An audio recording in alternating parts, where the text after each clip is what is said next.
we go on another great Saturday morning. This morning, when you go out, you're probably going to have to grab a jacket and those shorts. I seen a guy driving a Jeep with no doors in shorts, and he looked like he was as happy as could be.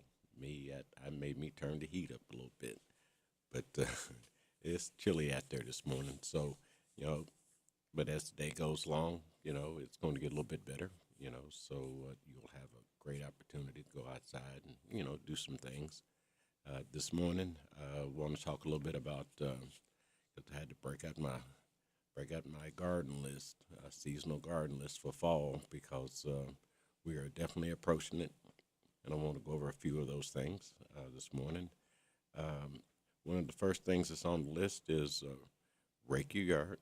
Use the leaves as mulch around your perennials. Add it to your compost pile because, like I said, ground those things up. Take your lawnmower, run over it, uh, put it in the compost pile, or put it around your perennials. So this way, they'll have some cover because, like I said, as the days go by, it will get cooler. Because we may have another heat spree before it's over. But now's a great time to test and amend your soil to get it ready for next year because that's kind of where we're going. Because a lot of the garden season's over. You know, excuse me. A lot of the garden season's over. But if you put up your cold frames, uh, because you're going to be doing some gardening for the next 2 or 3 months, start getting that together. Figure out where you want to put it, and make sure that you're getting everything together. Um, if those plants that came up in the spring, early spring, um, through the summer, a lot of those are now about dead. So go ahead and remove them or cut them back. If they're perennials, you cut them back. If they're annuals, you go ahead and you just pull them up. So this way, you don't have to worry about them no more. The next thing would be if you're going to have a garden come next spring, what you may want to do is go ahead and start figuring out, um, you know, did that garden work?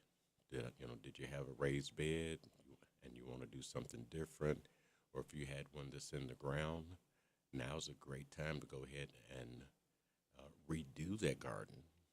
So this way you'll have it come springtime. Like say, put your mulch, put just some soil, put all the nice amendments and everything in there, and you'll be fine because now you're one step, closer to getting your just about everything done, you know, um, before this season is ended. Because a lot of times, people they'll just let the stuff, the flowers and the things that are in the garden, they'll just let it stay there, and they'll take the time to, oh, I'm not gonna do it right now. I'll do it come springtime. Well, if you go ahead and you recreate it, get your bed together, especially if you're going to plant in that same spot, go ahead and get it done now. And like I said, and if you don't know about your soil, go ahead and get a little baggie full, and take it out to your extension office, and they'll test it for you and tell you what you need. Then this way you can go ahead and you can add those things to it now. So this way, you know, things are good. And I would um, mulch up a bunch of leaves, like I said, put the soil, put some mulch in it or something to try to keep that moisture in there to get it together, and you'll be good. Um, let's see here. Plant your garment. Nope, wrong one. Plant your spring bulbs. Now is a great time to get your spring bulbs in the ground. Figure out where you want to put them. Like I said, if you've got to create a space, go ahead and create the space now. Put those bulbs down in the ground, and they'll be ready come next time. Now is a great time to plant those new trees and shrubs. So if you've got a special tree that you've been looking at, for the last month or two, oh, I'm gonna get that tree, and that should be nice in the garden or whatever it might be. Go ahead and get it now and get it in the ground. I've got to go out and buy some boxwoods, some gem boxwoods. I seen some at Lowe's the other day. They're small, um, but they're nice and healthy, and they're only like $11. So if you like boxwoods and different things like that, go check out your local store, local box store, and see if you can find some of those gems. They've got several different brands, anywhere from $11 to $24. Of course, the bigger you get it, the more it's going to cost you. But try to go ahead and get those deals now, because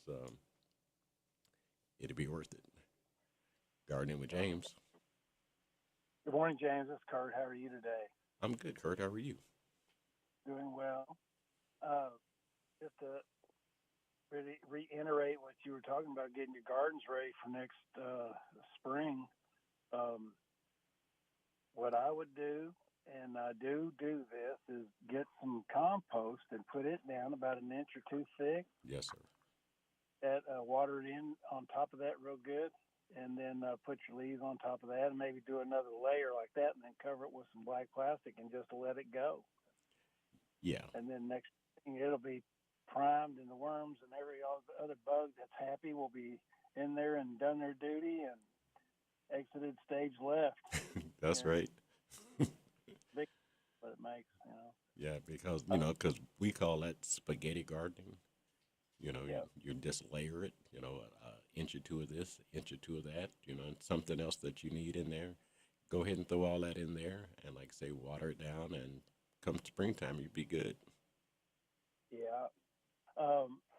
I didn't bring them today, but since you mentioned spring bulbs, I've got a bucket full of daffodils and things that I dug up back in the spring, trying to move a bed that I had tried to move the year before, and a bunch of the bulbs I had left behind came up again, and they're real pretty white blooming daffodils. So if I can remember next week, I'll bring some and have them divvied up, and if people want to come by the market here, I'll definitely share them. Oh, okay. Yeah. Well, because daffodils are nice. They just kind of pop up early spring. Kind of gives you a notice that, hey, spring is on the way. Yeah, sure thing. And I want to real quick encourage everybody to get out and support your farmers markets. It's been so dry, and we've had to water and pay their water bill. Has noticed it gone up. So Yeah. support each other. Hey, you get good, clean food, and we get our water bills paid. They don't shut the water off on us, because nature's already done that. Yeah. I mean, I'm like you. I mean, because it's been pretty doggone dry here, over the last few weeks or so, up in the 80s and the 90s. So, yeah, I agree. Yeah, and like you mentioned earlier, it's going to warm back up, I think, next week. So we got some good vendors already coming in here.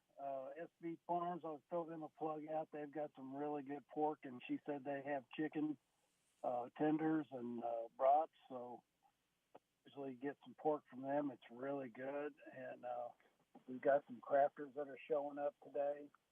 So come on out and enjoy this weather. And after you come to the market, run over to Anderson Dean Park and support that little program they got going on over there. I think I'm going to run over there and do some of the silent auctions myself. Oh, okay. Silent auction for today?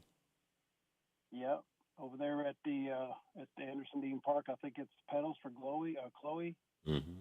I miss that young lady said. I know she's been really active in doing like a playground. So, okay. Anyways, it's time, James. You have a wonderful day, sir, and we'll talk to you soon. All right. You take care and you sell out. Thank you. That's the plan every week. Every week. That's right. Don't want to go home with that. You try to get rid of it all. Yeah, well, I don't quite look at it like getting rid of it, but I want to sell out. That's for sure. That's right. Have a great day. We'll talk to you soon, bud. Okay, we'll see you. Bye. Bye. Yeah, because there's plenty of activities going on. Congratulations to our local teams. The high school football season has started. I was here the other day to do our first soccer game, and, when they told me about it, I was like, soccer? I didn't know we did soccer. Well, we do it now. And but, it turned out really well, for the first time. Because there was a doubleheader, boy, girls. And, it was kind of interesting because I'm not, I like soccer, and I enjoy watching it on TV every now and then. And, so I kind of knew some of the rules, but it was kind of, it was kind of up in there how things were going to work out. But the guys who were, there broadcasting, they did a really great job. So congratulations to them. And like I say, all of our area football teams that are playing, the season just getting started. So don't give up hope. If you lost, it's like I say, it's like a practice. You continue to practice even though it's a full game. You're just trying to get yourself together, and like I say, don't worry about the first 1 or 2 games. You're just trying to get it figured out. So really get out there and enjoy the sports, because I'm one of those sports people. I played football. I ran track. I played a little bit of basketball. I ran marathons. The marathons I ran, they was in San Francisco. It's called the Beta Breaker.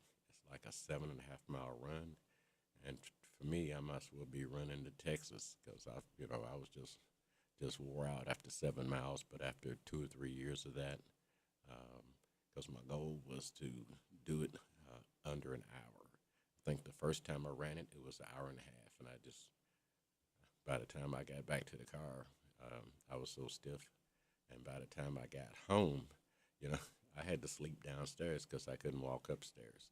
But as I got my body together and started, getting a little extra practice in, running almost every other day, trying to run a mile or two, and I finally got to the point where, come the next season, I was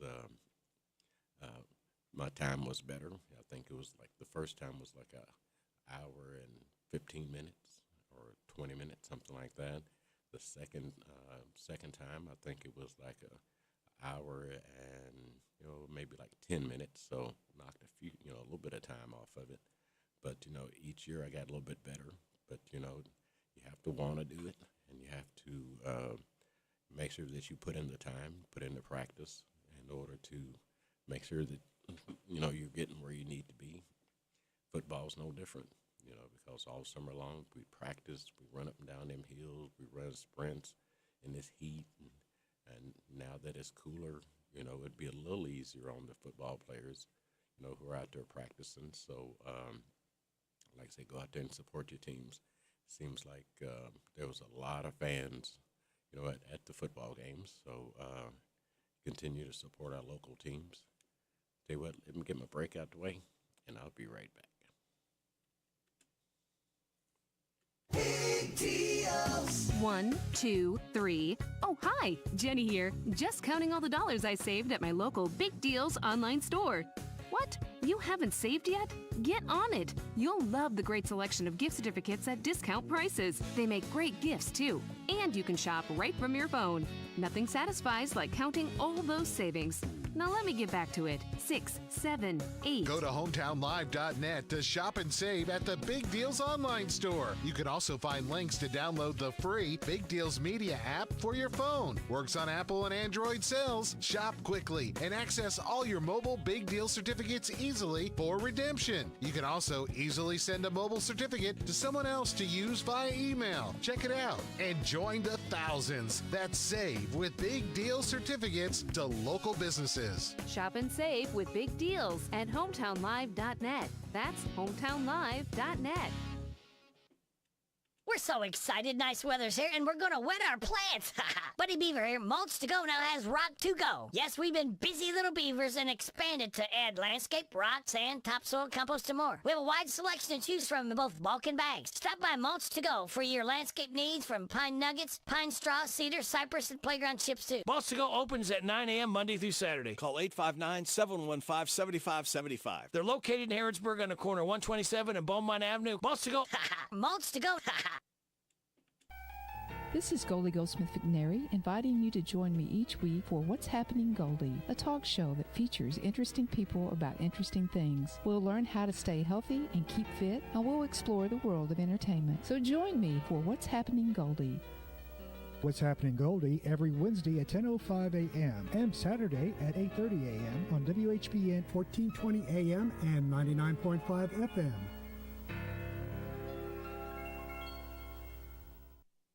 The Farmers Market is held at the Stables Building every Saturday from 9 a.m. till 1 p.m. through October 26th. Every Saturday from 9 a.m. till 1 p.m. through October 26th. The Farmers Market is held at the Stables Building every Saturday from 9 a.m. till 1 p.m. through October 26th. Don't miss it. The WHBN weather forecast is brought to you by the Old Bus Station Restaurant, offering good old-fashioned home cooking. Open for breakfast at 6 weekdays and Saturday at 8. The Old Bus Station Restaurant on South Greenville Street in Harrodsburg. Sunny today with a high of 72. Wind gust to 20. Clear tonight and a low of 43. Sunny on Sunday, high of 74. Clear Sunday night and a low of 45. Monday's going to be sunny, high of 81. Monday night, clear, low of 50. Tuesday, sunny, high of 85. Sunny Wednesday, high of 87. Welcome back to Gardening with James. If you have questions, feel free to call the station or email spreadingcompost@gmail.com.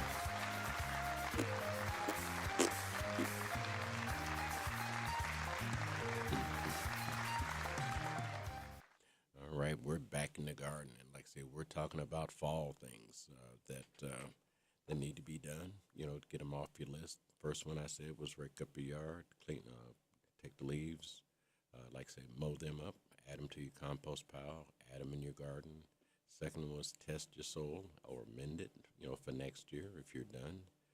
Remove any plants that aren't finished. You know, aren't finished. Remove plants that are finished for the year. Then number 4 was create your new garden bed. You know, if you didn't like the way that one was, you know, for this year, and it helped, you know, but that's not exactly what you wanted. Now's a great time to go ahead and get that out the way, and then you can, like I say, add the mulch and the compost and get it all covered up, and you'll be done. The next one would be continue to plant your lettuce, your green onions, your relish, and other cool season crops, because you know we still have another month to go, and like I say, the lettuce and different things, you know, they kind of like the cooler weather. They don't exactly like 95 degrees and hot all the time, because they'll just wilt on you. Okay, let's see here. Plant your garlic for the summer, for your summer harvest. Get that out the way and get those in the ground. If you love that garlic. Plant your spring bulbs. Like I said, we talked about that. Plant your new trees and your shrubs. Get them out the way now, because I tell people you can either plant it now or you can plant it early spring. The choice is yours, but you have to give those trees, bushes, and shrubs, you have to give them time for the roots to go ahead and get started, you know, get settled in, so that way come the frost and the cooler temperatures drop down in the 30s and the 40s. You know, it has something to hold on to until next year. Let's see here. Like I said, I talked about the cold frames. Like I say, if you've got delicate plants, you know, you have to start looking at the frost date, you know, and I forgot to look this morning when the first frost date is, but somewhere along the line here in the next month or two, like I said, there's going to be a frost. So if you've got really nice plants outside that you've been displaying all season, you may want to start thinking about making room in a garage or someplace where they won't have to worry about, you know, that frost and the cold temperatures. Like I said, we talked about digging up those tinder bulbs, you know, store for the winter. Like I say, and you're going to have to, if you're not going to redo your bed, you know, but at least, you know, if you've got weeds in it, go ahead and get those weeds out and, like say, put something over it, you know, because I went to a house the other day and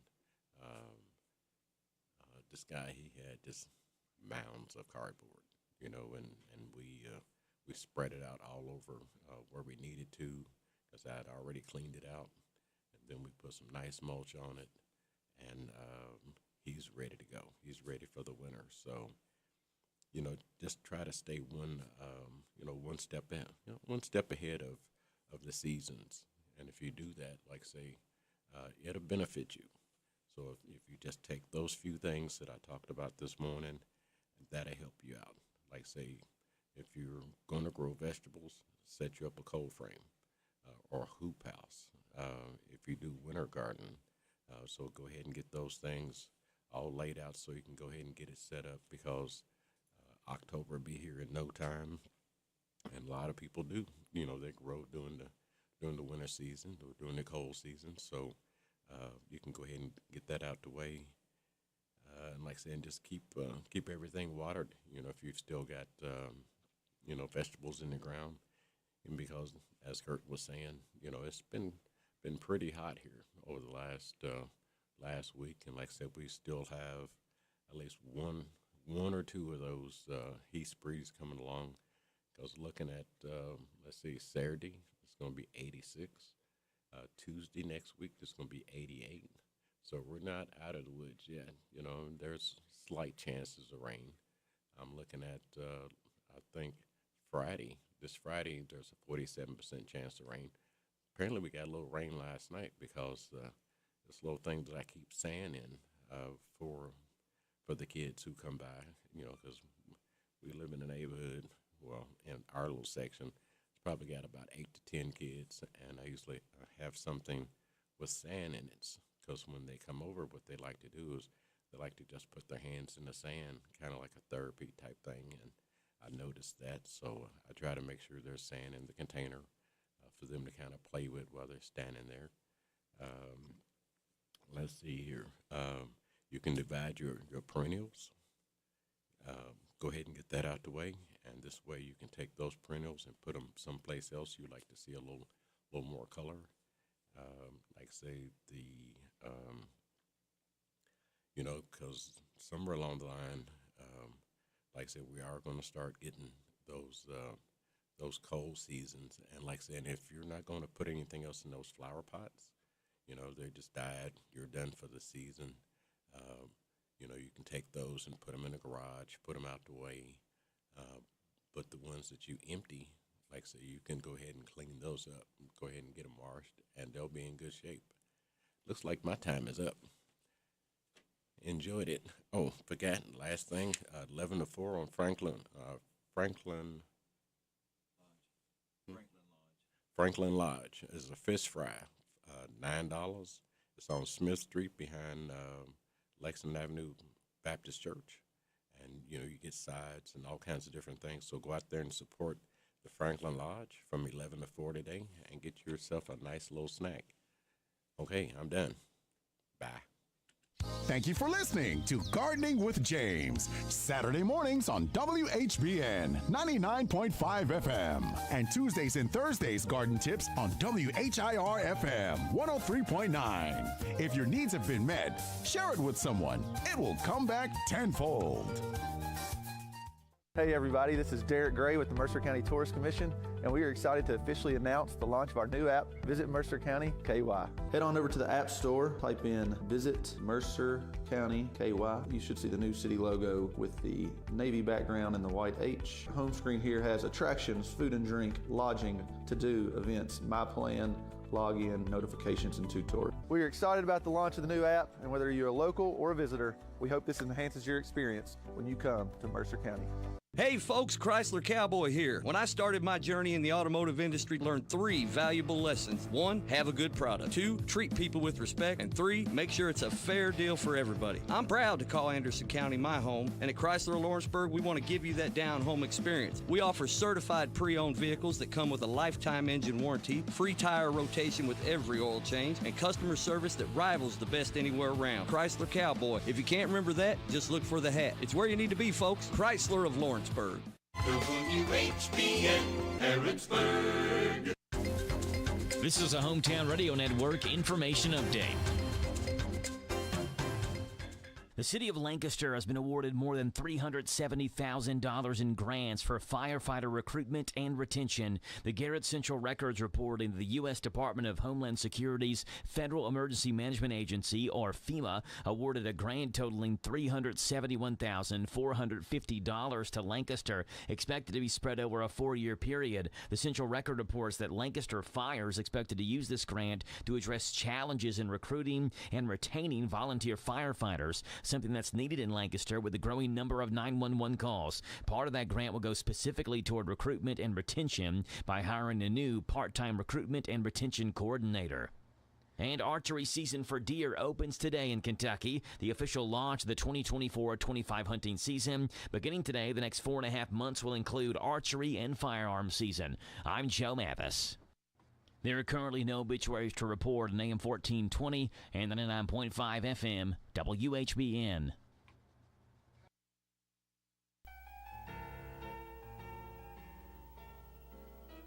It's time now for What's Happening Goldie with Goldie Goldsmith McNary. What's Happening Goldie is brought to you by WHBN. And now, What's Happening Goldie? Try a tomato plate too. Here's cacciatore Dory. Taste the bologna, Tony. Everybody eats when they come to mind. With me today in the studio is Jerry Sampson. He owns J. Sampson's Antiques, Books, and Appraisal, but I have him stop by from time to time just to give us a little history lesson of what Harrodsburg used to be. And today I asked him to talk about what kind of restaurants or foods were way back then. So, Jerry, where do we start? Main Street's had a really long history of food. It's one of the defining things that brings everyone together. And no matter who you are, you've got to eat something. We see today such really cool places. We've got, of course, the newly expanded Kentucky Fudge Company, the bus station that's been there just for decades. We've got La Fonda's that's been there for so long. C&T down the way. It's got the little lunch counter in the back. The whole downtown has had a history of lots of restaurants. I would have thought that the mindset was, no, you got to cook at home because you make things from scratch. That's not so at all.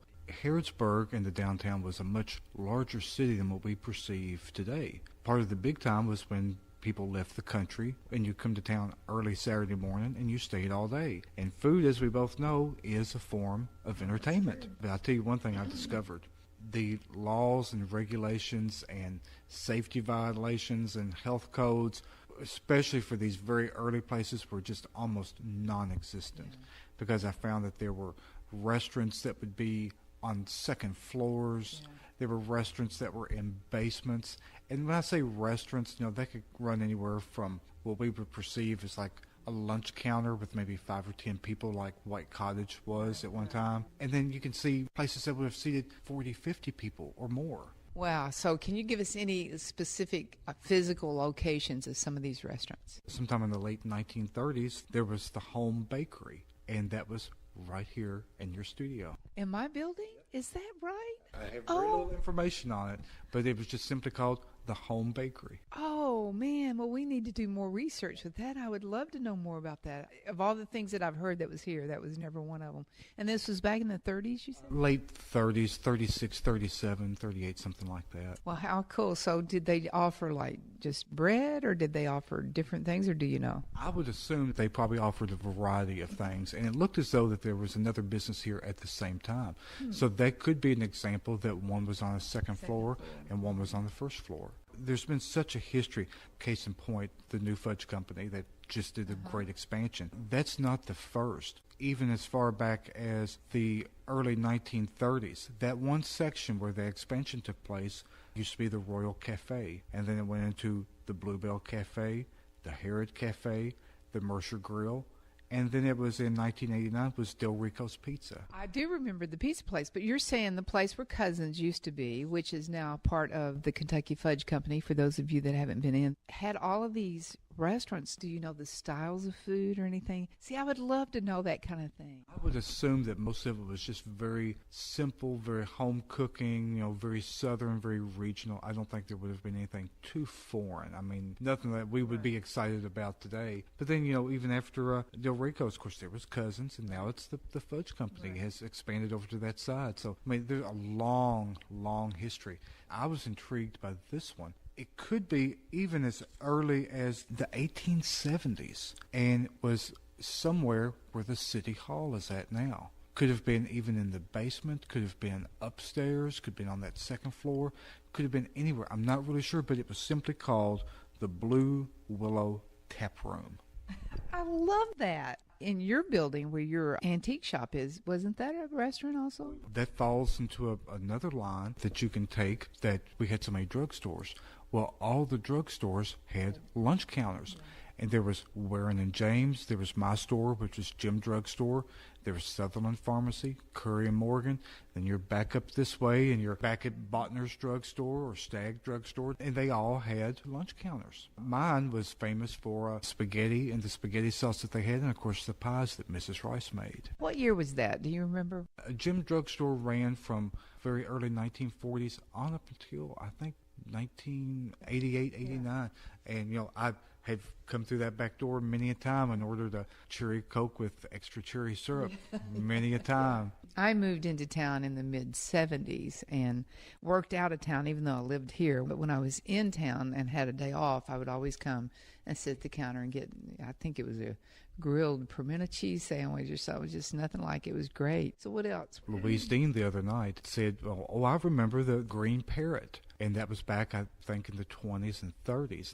And I did a little research, and it was the lower section of Newby's Furniture Store, which is now Old Town Park. So when I asked Louise, I said, did it have a parrot? And she said, yes, it had a parrot in a cage. And she said, he was green, but I remember he was also red and orange. And in that same section, on up in the mid-30s on up until the late 40s was where the Blue Ribbon Deli was at. Right. And that was the first Blue Ribbon Deli. Sue Gilvin, who's a friend of mine that opened the second Blue Ribbon, named hers after the first. Do you know any history of the first? Very little. I know it was a very popular place. The Blue Ribbon Deli, much like our Blue Ribbon Deli, was the site of many birthday parties and, going away parties and, family and friends coming into town. You went to the Blue Ribbon. Where was it located? First one was where this Green Parrot was in that lower section of Old Town Park. Yeah. And then when Sue Gilvin had it, I remember when she first opened, she was next door to me.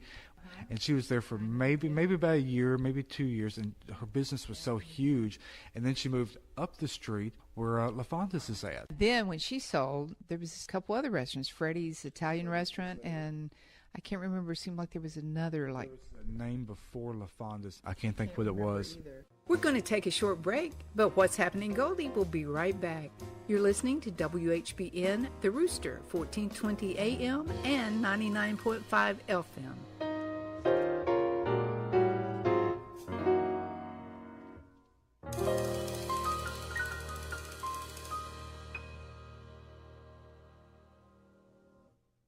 September is BOGO month at your Harrodsburg Dairy Queen. Buy one and get one of equal or less value for free on chili dogs, bacon cheese fries, chili fries, or loaded fries. Buy one, get one free. Buy one, get one free on summer blizzard flavors. Any size confetti dipped cone, dilly bars, buster bars, malts and floats. Buy one, get one free. Enjoy the $4 breakfast as well as a $7 meal deal. If it's your birthday anniversary, ask for your free DQ cupcake and seniors get 10% off every day. September is BOGO month at your Harrodsburg DQ, where a happy...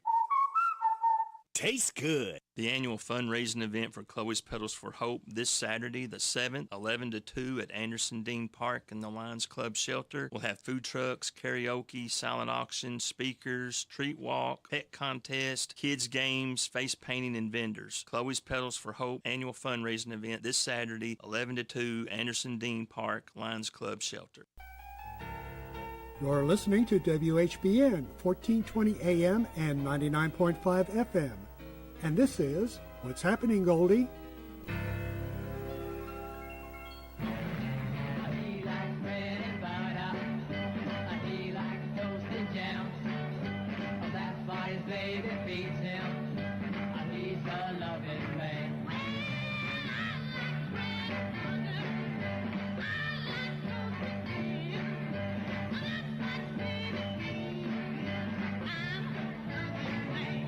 Here with Jerry Sampson, and we've been remembering all the eating establishments that used to be here on Main Street. But Jerry, there were other types of foods and beverage businesses, weren't there? One theme that run through so much research that I did in the scant time that I did, it was liquor and candy. Yeah, you said that was the most popular thing. Of course, that was back, I guess, before the dry county. You're looking at 1880s, 1890s, 1900s. Always you saw tap room, saloon, confectionery, candy shop. You would be surprised how many confectionery shops, and according to what I found out, was that confectionery was cakes, candies, pies, the more sweeter, and a bakery was more rolls, bread and the like of that. In fact, Chad Horn's building, in its earlier days, 1890s, early 1900s, was the Eagle Confectionery. I remember Lucille Graves telling me that when she and her family came from Springfield in 1914, they came here and there was a huge metal eagle on top of the building. And some old photographs show this eagle on top of that building. Sometime, I think it was in the 1920s, that there was a woman that was killed in another town by a piece of this ornamental decorative work fell and killed her. Whoa. And her father, Mr. Graves, Mr. J.J. Graves, was very upset over this, contacted a couple of men, and they got up there on the roof, and they took this eagle down and got rid of it because he didn't want no one to be hurt. Lucille always regretted that this eagle was gone. Of course, we see now that it was part of the building. It would have been bolted down, but that was there because Eagle Confectionery. One that I would have loved to have gone to was actually two places. One was the Dixie-O Inn, and this is so southern small town, but it was very similar to Ted Dean's law offices up there, the county attorney. Is that where this was located? Very similar in structure, but it was a structure beside that, and beside the Harrodsburg Christian Church. It's a vacant lot now, but that was the famous Dixie-O Inn. It was a boarding house, but you could go there and eat on Sundays. The reports that I read said that there was just long tables set up and smaller tables, and you just sat with, whoever was with you, and you just passed the bowls of food up and down the table. Like a homecoming. Of course, you can't mention anything like this without mentioning the Hotel Harrod. And I mean, they were truly famous for fine Southern dining. Of course, that's where the Baptist Church is at now. I mean, not only was it a huge structure, I think 3 or 4 stories with, a lot of guest rooms, but they had a very outstanding dining room that people would come, even as far as Lexington, to come here to eat at the Hotel Harrod. Approximately, did you say what year that was? What year was Hotel Harrod was even on up until even the 1950s. Wow. And, of course, I mean, it was raised, and, the Baptist Church built on over there. A lot of people here in town will even talk about how good the food was, how good the service was. That, unlike other places, was a true white tablecloth establishment. See, I would just love that. I would love to have a place that had that kind of elegance to it, close. Again, not that what we have isn't great, but I just think the more the merrier with these types of things. Now, what about the, it's an apartment building now around the corner, I think Presbyterian Church owns it. What was that? That's the Avalon Inn. Yeah. That was a hotel at one time, and of course it was also a private school for boys. And they may have operated some type of a dining room there. I didn't do a lot of research on that one, but I'm sure they did. Food was, a bonding subject. Right. So, I mean, people would come together. They may have been just large family and friends, or they could have been open to the public, but they served. Yeah, I would think they would have something going on.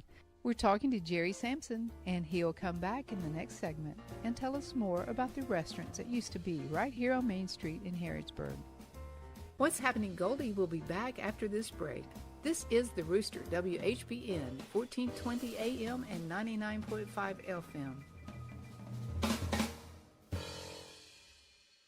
Thompson Car Care Service Center in Harrodsburg, towing and repair specialist, has been family owned and operated since 1967. 3 generations and going strong. Thompson Service Center, located at 200 North Childs, specializes in all makes and models. They offer towing service 24/7. A member of AAA Services, you can trust their staff. Visit Thompson Service Center at 200 North Childs Street in Harrodsburg or call 734-9732. Get your car or truck ready for the road ahead at Thompson Service Center in Harrodsburg, 200 North Childs Street. Farmers National Bank invites you to flash your school spirit by offering you debit cards created especially for your school, including Boyle County High School, Bergen Independent School, Casey County High School, Center College, Danville High School, Danville Christian Academy, Garrett County High School, Kentucky School for the Deaf, Lincoln County High School, and Mercer County High School. Farmers National Bank, your lifetime bank. Certain restrictions may apply. See your Farmers National Bank representative for complete details. Member FDIC, Equal Housing Lender. The WHBN weather forecast is brought to you by Horn Home Supply, a trusted name for quality service and a fair price for over 40 years. See Matt Horn at Horn Home Supply in Harrodsburg, South College Street. Sunny today with a high of 72. Wind gust to 20. Clear tonight and a low of 43. Sunny on Sunday, high of 74. Clear Sunday night and a low of 45. Monday's going to be sunny, high of 81. Monday night, clear, low of 50. Tuesday, sunny, high of 85. Sunny Wednesday, high of 87. You're listening to WHBN 1420 AM and 99.5 FM. And this is What's Happening, Goldie? Popsicles, icicles, baseball and fancy clothes. These are a few of the things he loves. He loves popsicles, icicles. We're back, and we're talking to Jerry Sampson, who is the president of Harrodsburg's Historical Society. And we've been talking about restaurants and other food and beverage establishments, which used to be open on Main Street in Harrodsburg. So, Jerry, what else you have? Well, there was places where a lot of young people would hang out. Mm-hmm. There was Parks Restaurant way back in the early 1920s, which turned into the White Way back in the 30s and 40s, which then morphed into the Tick-Tock Lunch back in the 50s, and was even Black's Restaurant in 1968. And for a brief time, much like a lot of food service business, times were really short for that type of industry. So in 1970, there was even Schmidt's Restaurant, which I'd never heard of before. And then after that, it became Harrod Fashion. And then after that, of course, that's where Margaret Ann's has her ladies' clothing store. Yeah, Victoria. But that building was actually two buildings that now has become one, and that upper section was where all these restaurants were at. Golly, Jerry, it sounds like our whole Main Street was nothing but like food and that type of thing. So were there any like clothing stores and department? I mean, there were. So were we bigger? Yeah. Well, yes and no. We're so restricted anymore on what we can use and what purpose that. Well, that's true. So you might have a clothing store on your second floor. You might have a beautician on the third floor. You may have a paint supply in your basement, and you may have your restaurant on your ground floor.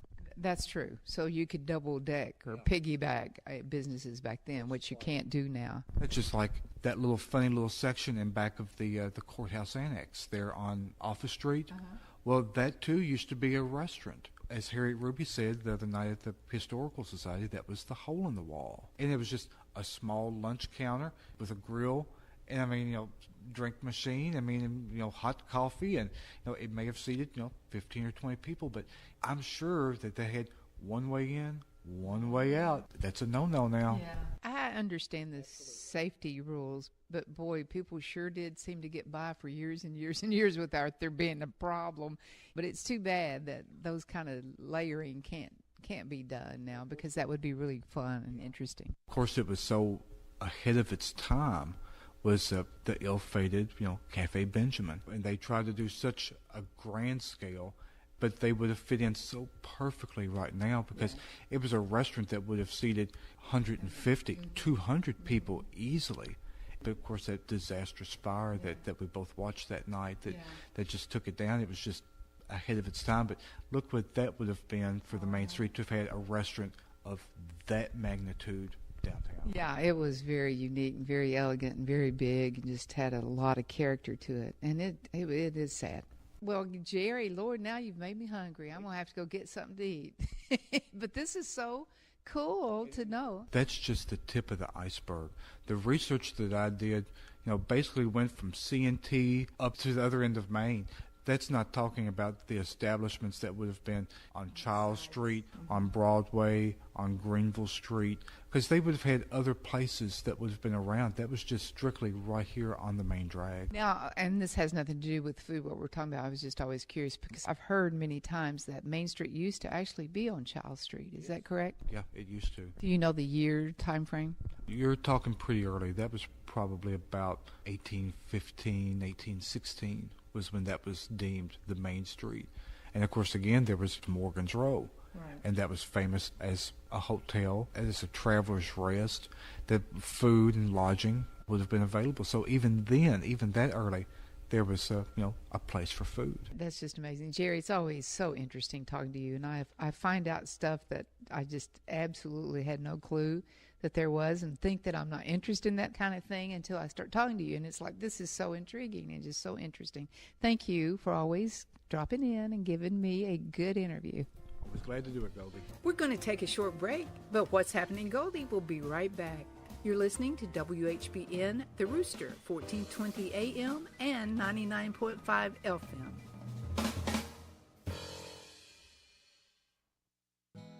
My name is Chase Harrington, and I'm from Nicholsville, Kentucky. I've been singing for about 7 years. When I got into performance, I came to Studio G. I've been learning how to look good on stage, how to bring out my voice more in the songs that I sing, how to get confidence. I hear an immense difference in my voice compared to when I started coming here. Studio G is the performing arts place. To learn more, call 859-734-4394. Studio G. The G stands for growth. This is Dan Yates, and I want you to join me for Breakfast with the Coaches as we talk Titan football live from the old bus station every Saturday morning this fall from 9 to 10. Tune your radios to WHBN 99.5 FM, AM 1420, or catch our live stream at hometownlive.net. Breakfast with the Coaches is brought to you by Farmers National Bank, Jamie Dunn Shelter Insurance, 101 Business Solutions, Essity, Whitaker Bank, Campbellsville University, Harrodsburg, and the old bus station restaurant on South Greenville Street in Harrodsburg. Go Titans!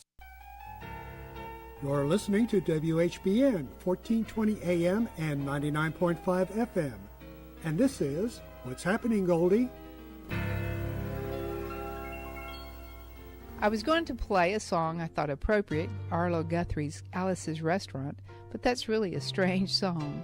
So instead, here's Billy Joel singing scenes from an Italian restaurant. A bottle of white, a bottle of red, perhaps a bottle of rosé instead. Get a table near the street in our old familiar place, you and I face to face. Bottle of red, a bottle of white. It all depends upon your appetite. I'll meet you anytime you want in our Italian restaurant.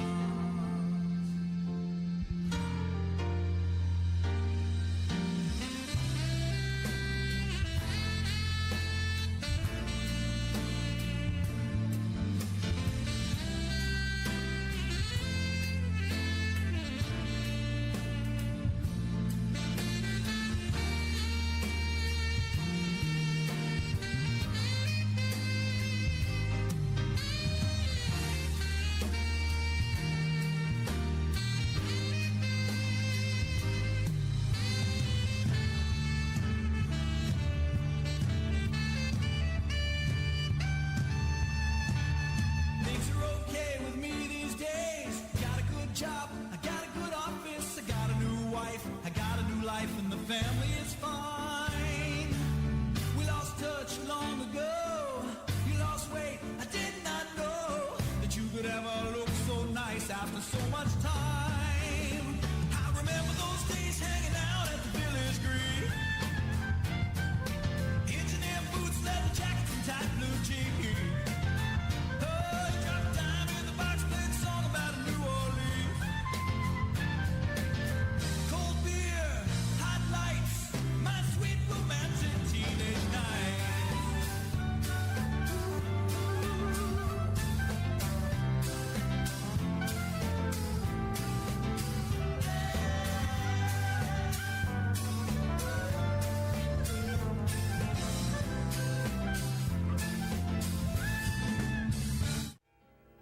Well, that's a wrap.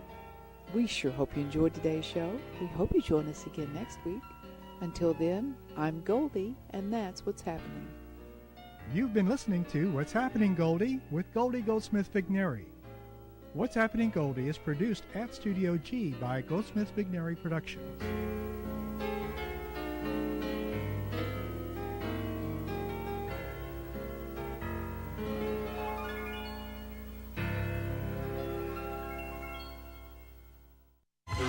WHBN Harrodsburg.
This is WHBN Harrodsburg, The Rooster, broadcasting on AM 1420 and now FM 99.5. Now, the news.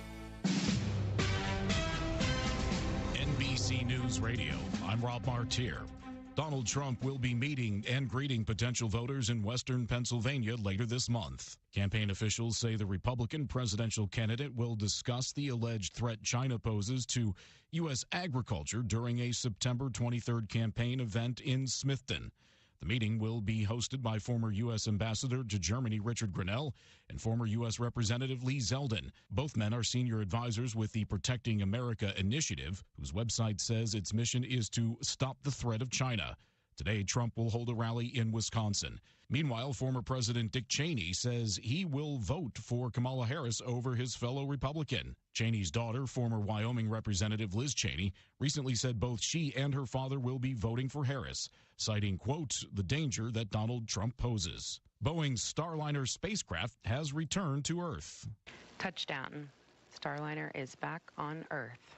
That landing coming at 11:01 and 35 seconds Central Time, 10:01 and 31 seconds Mountain Time at White Sands Space Harbor at the U.S. Army's Missile Range in New Mexico. No astronauts on board. On Friday, the empty capsule left the International Space Station and took a 6-hour flight to New Mexico's White Sands Space Harbor. The Starliner was launched back in June with 2 astronauts on board for its first crewed test flight. The mission was expected to last 8 days, but mechanical issues kept the craft and the astronauts on the ISS for 3 months. The Starliner's astronauts are now stuck on the ISS until February. The cargo ship that brought down the Key Bridge in Baltimore is finally leaving the United States. The 984-foot Dolly container ship will set sail for China on September 17th. The Dolly has been docked in Norfolk, Virginia since June, undergoing repairs. Rob Martier, NBC News Radio. Your annual homecoming tailgate party was a rousing success. You caught up with your weird cousin Phil. You and your buddy Dave were crowned cornhole champions. Your famous potato salad drew rave reviews. The home team even won. But the best part was what didn't happen. You didn't drive home buzzed. You got a ride home from your cousin Phil, who may be weird, but also definitely sober. Drive sober or get pulled over. Paid with funds through the Kentucky Office of Highway Safety. Join us in celebrating democracy on Tuesday, September 17th for National Voter Registration Day. No matter your political views, National Voter Registration Day is a chance to get yourself, your family, friends, and community vote ready for election 2024. With federal, state, and local races coming up this November, your voice can make a difference up and down the ballot. For more information, visit nationalvoterregistrationday.org. That's nationalvoterregistrationday.org.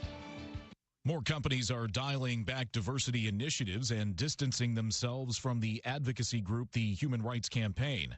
Ford, Harley-Davidson, Lowe's, Tractor Supply, and Molson Coors have all said they will no longer be sharing workplace data to the group, a gay rights lobbying organization which has spent decades pressuring big companies to embrace policies favorable to LGBTQ employees and customers. The HRC ranks companies in their annual Equality Index, but the move by major companies away from HRC marks an unwinding of diversity initiatives in the private sector. HRC said it would still evaluate and score companies that don't provide information for the index. It's looking more likely the Federal Reserve will lower interest rates soon. Fed Governor Christopher Waller said he's in favor of a rate cut at the central bank's upcoming September meeting. Waller noted progress on inflation and moderation in the labor market. He also echoed Fed Chair Jerome Powell's comment that the time has come for adjustments to monetary policy. Robert F. Kennedy Jr. has won his appeal to get his name off ballots in North Carolina and Michigan. The court decisions means mail-in absentee ballots will now go out in North Carolina, but Michigan ballots will be in limbo while the Secretary of State appeals the decision. The former presidential candidate sued to remove his name after he backed former President Trump. The Earth is breaking summer heat records for the second year in a row. Chris Carraggio has the details. European Union agency that tracks global warming announced summer temperatures broke records once again this year, with June and August being the hottest months on record. Between June and August, the temperature was roughly 0.7 degrees hotter than in 2020 and 0.03 degrees warmer than last year's record. Another case of bird flu being reported in the United States. On Friday, it was announced an individual in Missouri contracted the disease, the 14th case in America this year. Rob Martier, NBC News Radio. This is a Hometown Radio Network information update. The city of Lancaster has been awarded more than $370,000 in grants for firefighter recruitment and retention. The Garrett Central Records reporting the U.S. Department of Homeland Security's Federal Emergency Management Agency, or FEMA, awarded a grant totaling $371,450 to Lancaster, expected to be spread over a 4-year period. The Central Record reports that Lancaster Fire is expected to use this grant to address challenges in recruiting and retaining volunteer firefighters, something that's needed in Lancaster with the growing number of 911 calls. Part of that grant will go specifically toward recruitment and retention by hiring a new part-time recruitment and retention coordinator. And archery season for deer opens today in Kentucky. The official launch of the 2024-25 hunting season. Beginning today, the next 4.5 months will include archery and firearms season. I'm Joe Mathis. Exciting news! Mercer Outfitters has a new location in Harrodsburg. We are now located at 320 South College Street. We are your ultimate destination for casual and workwear. Brands ranging from Ariat, Red Wing, Carhartt, Cinch, and many more. Gear up this school year with the new Huey backpack. And of course, we have you covered with a great selection of Ariat jeans. Stop by and shop local. Mercer Outfitters at 320 South College Street. Did you know that Sun Tropic Outdoors offers pool servicing? They do. Open, maintain, and close pools throughout the season. Fall is fast approaching, so pools are closing. Give Sun Tropic Outdoors a call today and let them get you on the books for a pool closing. Sun Tropic Outdoors, 236-2022. Besides selling pools and supplies, Sun Tropic carries a wide array of items for outdoor fun. Hot tubs, spas, fishing gear, and supplies. Everything for your hunting needs. It's all at Sun Tropic Outdoors in Danville on Minor Road. Call them at 236. Well-being for every person at every stage of life. He is proud to be part of the Harrodsburg and Danville communities, providing good-paying jobs to employees who make hand towels and tissue paper for people of all ages. If you'd like to join us, check out our website at ESSITY.com. That's S.com. ESSITY.com. It's 9:07. As a business owner, you carry the weight of your company on your shoulders and know that time is money. Let 101 lift some of that weight by ordering your office supplies, keeping your printers printing, and managing your supply closet, all at no cost. 101 is ready to go to work for you. Call them and get an appointment with one of their consultants. Web at come101.com. That's come101.com, or call them at 734-3536, or visit at the Harrodsburg Herald. This WA. Tonight, clear skies, low of 44. Tomorrow, Sunday, will be sunny with a high of 74. Sunday night, mostly clear with a low of 45. Monday, looks like it's going to be mostly sunny with a high of 81. Tuesday, sunny with a high of 86. Wednesday, mostly sunny with a high of 90. They've updated that. Thursday, mostly cloudy with a high of 87. And Friday, 50% chance of scattered showers with a high of 83. So not too bad of a week.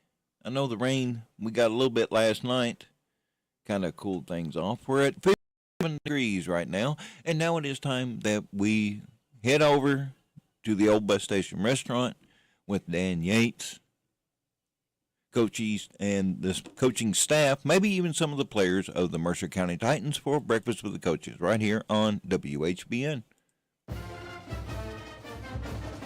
It's time once again for Breakfast with the Football Coaches and Players, live from the Old Bus Station Restaurant on South Greenville Street. Breakfast with the Coaches is brought to you by Farmers National Bank, Jamie Dunn Shelter Insurance, 101 Business Solutions, Essity, Whitaker Bank, Campbellsville University, the Big Deals online store at HometownLive.net, and the Old Bus Station Restaurant. Now let's go out live to the Old Bus Station Restaurant and your host, Dan Yates. Good morning, Jason. Welcome, folks. We're live here from the Old Bus Station this morning. Yes, this is Breakfast with the Coaches and Players this morning. Coach East, welcome to the show. It's good to see you and these four handsome young men across from us. Thank you, Good morning, sir. I appreciate you having me. What a great day. What a great weekend. It's got a little nip in the air. Oh. The fall is here.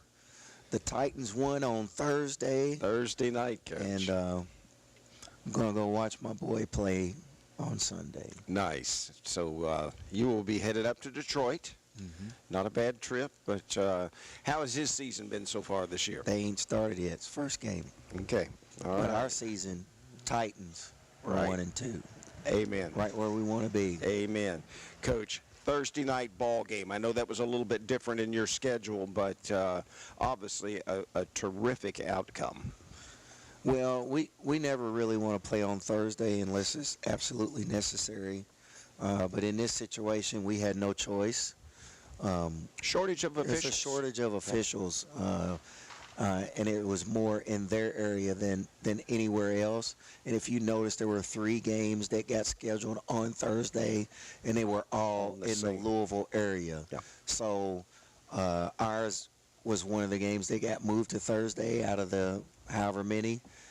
So we had to play on Thursday, but we'll take the outcome. Absolutely, sir. Well, it was a beautiful evening down there, and, Coach, the playing surface, I mean, that stadium was absolutely beautiful. What did your players and how did they react to the playing surface?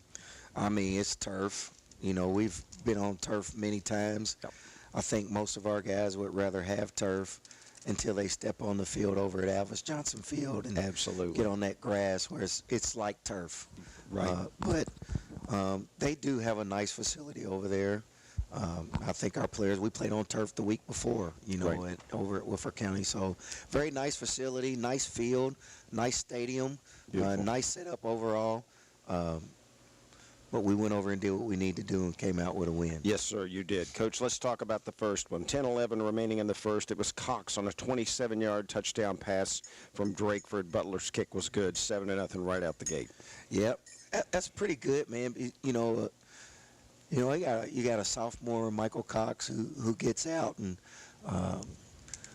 it's a play that we came back to against Bullitt East. Mm-hmm.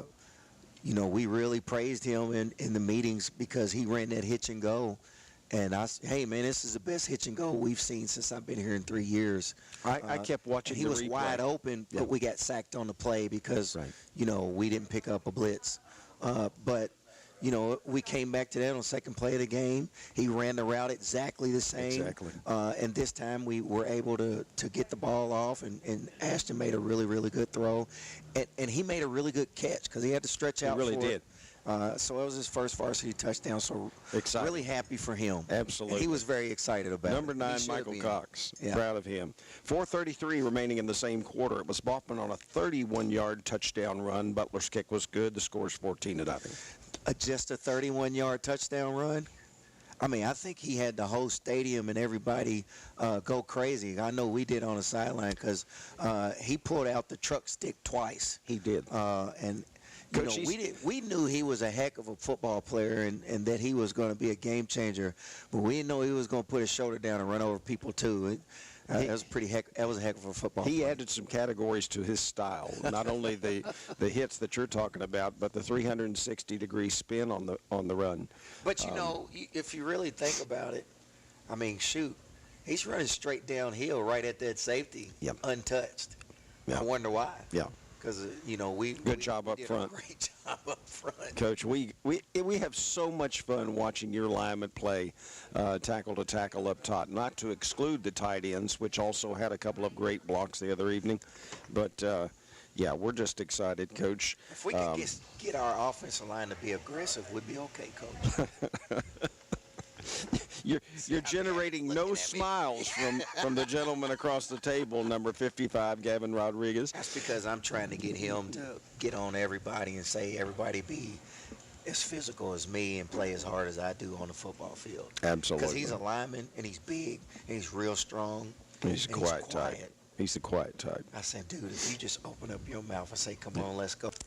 Coach, 2:25 remaining in the first. Boffman on an 11-yard touchdown run. Butler's kick was good. 21-zip at the 2:25 mark. He's untouched. He's untouched on that play. Coach, second quarter, 7:05. Sanford on a 2-yard touchdown run. Butler's kick was good. I'm sorry. And then Tandy had the 2-yard point after touchdown run. Yeah. It's good to get some guys in the end zone. Cohen Sanford, he's one of those guys that he's not the biggest, strongest, fastest, but he's pretty athletic. He's more athletic than we give him credit for. And when he runs, Coach, he runs straight downhill. He does. No moves coming right at you. Coach, he had a great game on both sides of the football. He did play well. It's one of his best games. Several big tackles, special teams plays, and as we just talked about, offensively as well. Coach, you weren't finished scoring. It was 49 seconds remaining in the second quarter, and Boffman had a 3-yard touchdown run. Butler's kick was good, and your score is 36-0 at that point. Yeah, I think by that time we had a running clock for the game. I was really proud of how hard our defense played. I mean, we made some plays on offense, but, defensively, we were really flying around to the ball. Coach, with 5 seconds remaining, Seaton on a 75-yard kickoff return, and the PAT was no good, so it's 36-6 at the half. What do you tell your guys at halftime in a situation like this, because you're already at a running clock? Well, I was really not happy about giving up a kickoff return for a touchdown. We have to fix that, especially when we're in a game where we're up 36-0, coming out of halftime, score a touchdown, then kick off, and then give up a kickoff return for a touchdown. Those are some things that we have to fix. And once we fix those things, it'll make us a much better football team. But, Absolutely. Other than that, I was really happy with how we played. Absolutely. Just got to clean up that. Third quarter, 5:07. In half. Excuse me? We cut the penalties. Sure, you did. Less than 5. You did. So another positive for our football team. You could see the focus. It's coming. It might be a little bit later than what you want, but it seems to all be falling into place. We're right on schedule, Coach. We played 2 really, really tough games against 2 6A opponents. Now we're coming back down into our weight class, and we played those games before. We played tough. So now we're in our weight class a little bit. We want to see if we can do something a little bit different and win some football games. But more importantly, play different and play a little bit harder and play a little bit more focused with a little bit more discipline.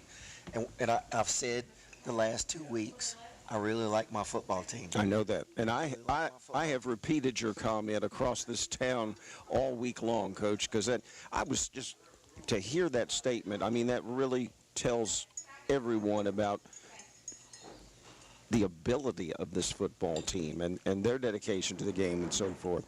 But, Coach, had a little injury there at the quarterback spot. Drakeford played a really good game up to that point, and your young quarterback, Cornelius Mapp, he comes into the ball game and takes over the helm. And, Coach, collectively, Gary and I thought that you called just an excellent ball game at that point to bring him in and build his confidence really quick. He comes out with a quick strike. I think it was to Sanford, number 33. Doesn't hesitate, and just bam. And then started him off with a run. Yeah. He rolled him out. Yep. And we missed the throw. I mean, it was a really good throw. But we come back and then we throw a quick hitch. Yeah. He gets in, he's in rhythm. He makes a good throw. And you kept the tempo up, too. And it just, I felt like what you did was really good for him. And then... I mean, Cornelius was in a position to be the starter. Absolutely. On our offense. So we got all the confidence in Cornelius. I mean, he just, has to have confidence in himself, because I believe that we have confidence. And for him to go out there and play well, I think that gives him a lot of confidence, because he got injured in the Somerset scrimmage. Which kind of set him back a little bit. So we got all confidence in the world in Cornelius. Well, Coach, the 47-yard run that he had for a touchdown, I mean, it was a beautiful thing. It was away from your sideline, but right in front of us. He has a different stride, Coach. Yeah, he's kind of long. He's long and he's smooth. And I was waiting on him to put the move on the defensive back, and he didn't. He just kind of veered to the left about 12 degrees. He floated right over. He's very smooth, but I was just... I'm super excited for that young man. He's moving a little bit faster than the way he actually looks, in terms of him running. I think he's moving a little bit faster than it looks. Well, congrats to him. Coach, it was Brooks with 2:10 left in the fourth quarter from Shelby County, 13-yard touchdown run. Taylor's 2-yard run was good, and the score wound up being 43-14. They shortened the fourth quarter, even though we had a running clock, to 8 minutes, and I'm sure that was to get the kids home and get them to school the next morning. That's what we'll go with. Okay, there. All right, that was well. Coach, dive into your breakfast. These young men are down here at the old bus station this morning, and I mean, they are tearing it up, Coach. Some beautiful food, pancakes, eggs, bacon, sausage, any combination. Landon Yates is diving into a stack over here, Coach. I'm not so sure he can handle all that. They haven't raised their heads up the whole time. Like, look at Landon right now, man. He is trying to... Now, Gonzalez has raised his head up. We got two Landons. Cam We got Bottoms. Landon and Landon. They both going to work. And then Cameron's down here trying to be cool and trying to eat it real slow, like he's trying to be neat. And Gavin's just head down going head down. Through the wall. What a great morning. Folks, if you're out and about this morning, please stop down here at the old bus station, East Lexington Street in Harrodsburg. Great time, great food, great friends. But we're out here this morning with Breakfast with the Coaches, Coach Yates and some of his players. And we're going to take a 3-minute break, and we'll be back in just a moment. As a business owner, you carry the weight of your company on your shoulders and know that time is money. Let 101 lift some of that weight by ordering your office supplies, keeping your printers printing, and managing your supply closet, all at no cost. 101 is ready to go to work for you. Call them and get an appointment with one of their consultants. Visit them on the web at come101.com. That's come101.com, or call them at 734-3536, or visit them at the Harrodsburg Herald. At Shelter Insurance, we believe insurance should adjust to fit your needs. That's why we work with you to design an auto, home, and life insurance plan that's particular to you. Insurance that fits just right.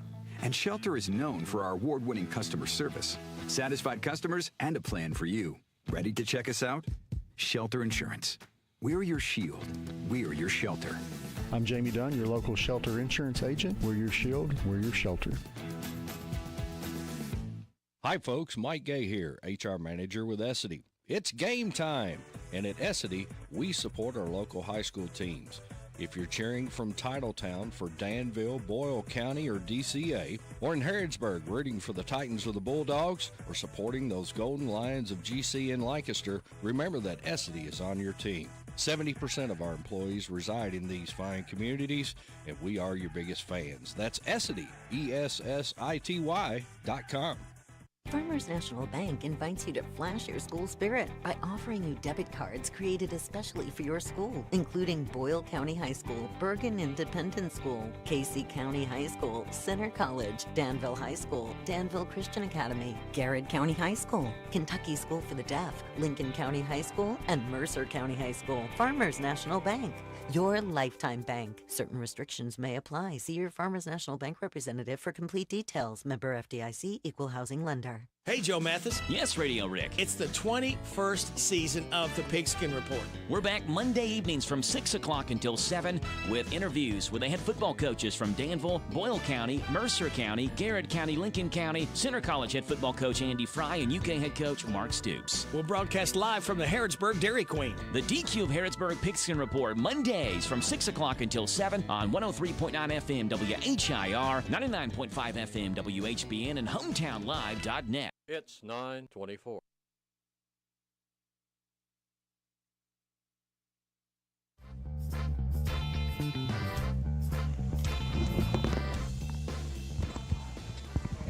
Good morning and welcome back to Breakfast with the Coaches. I'm your host, Dan Yates, and I'm here with number 55, Gavin Rodriguez. He is the first one to clean the plate, if you will. Gavin, what a great breakfast, huh?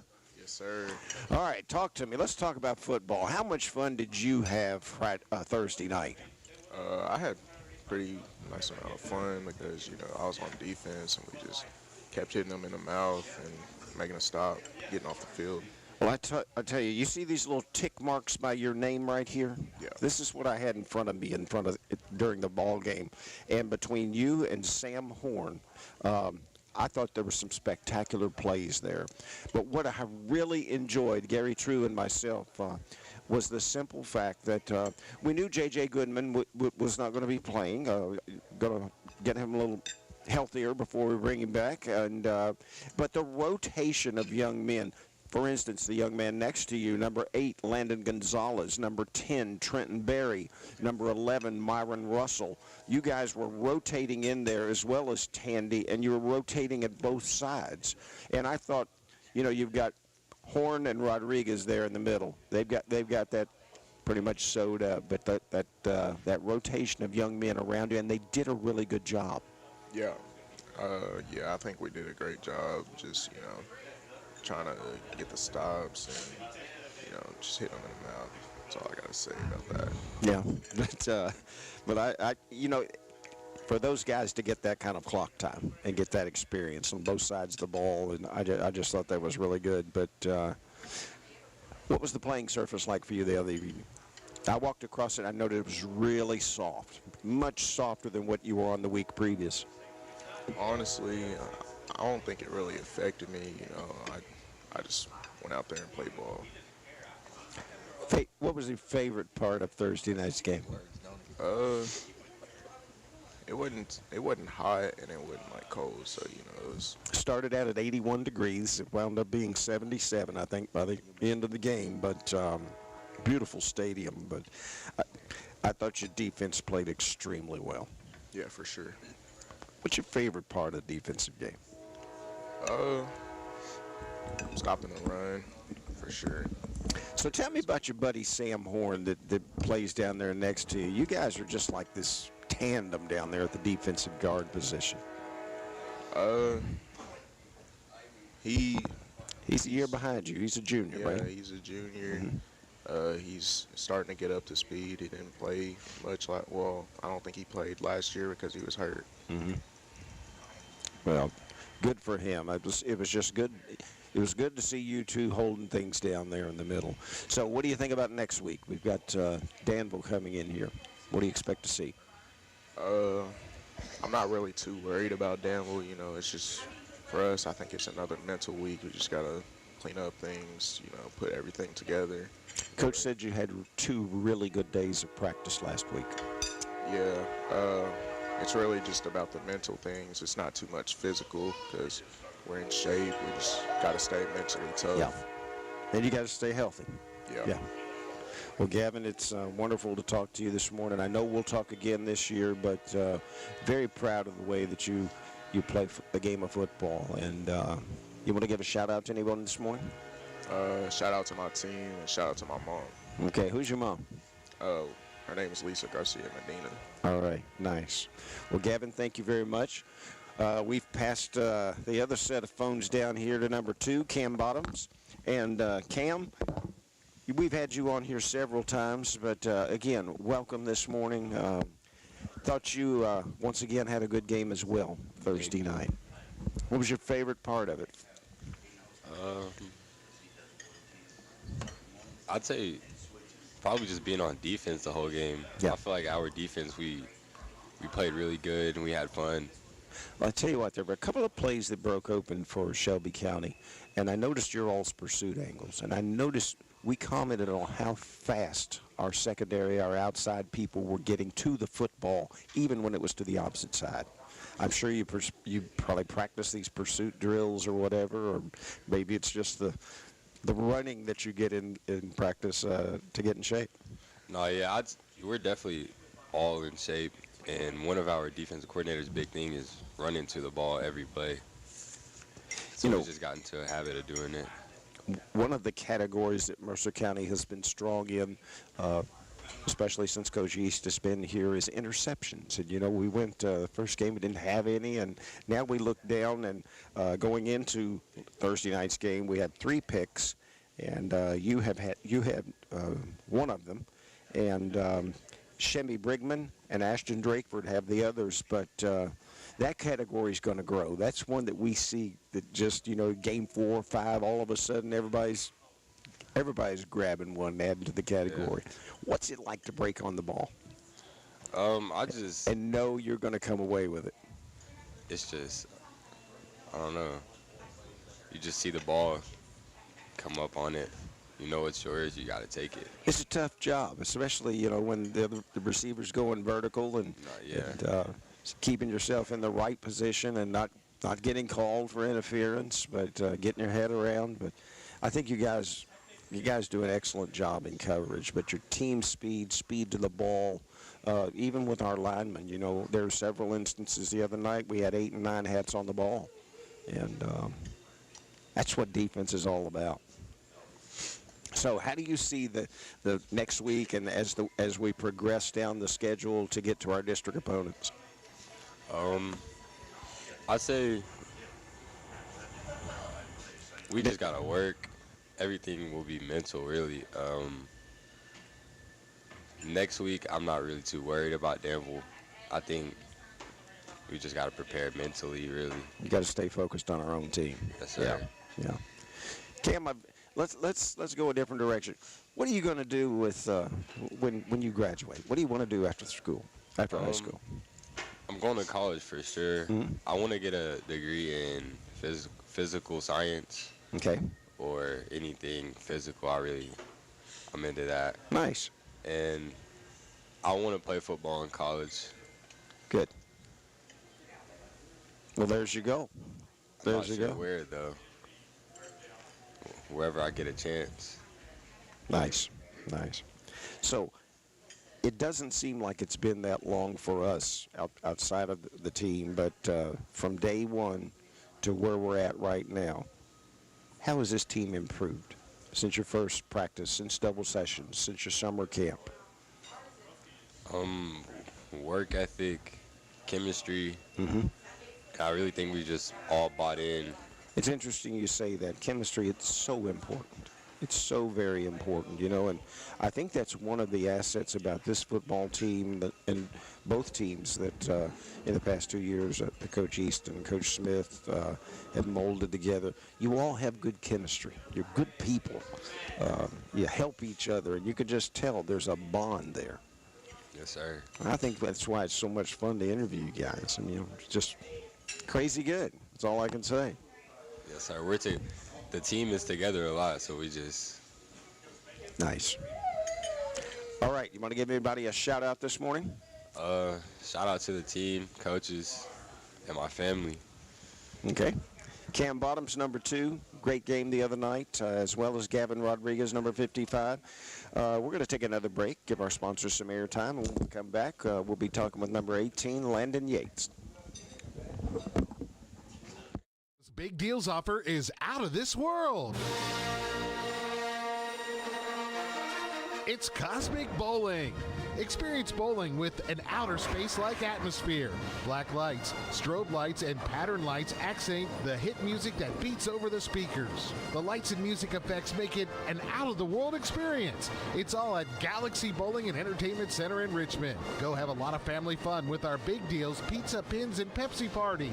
The party includes 2 hours of bowling shoes for up to 6 people, a large pizza, and a pitcher of soda. The retail value is up to $85. At Big Deals online store, get the Pizza, Pins, and Pepsi party for just $49. Yes, $49. What a deal. It's a big deal out of this world. Shop and save at Big Deals online store, hometownlive.net, hometownlive.net. Shop local, buy local, save big deals. Big deals at hometownlive.net.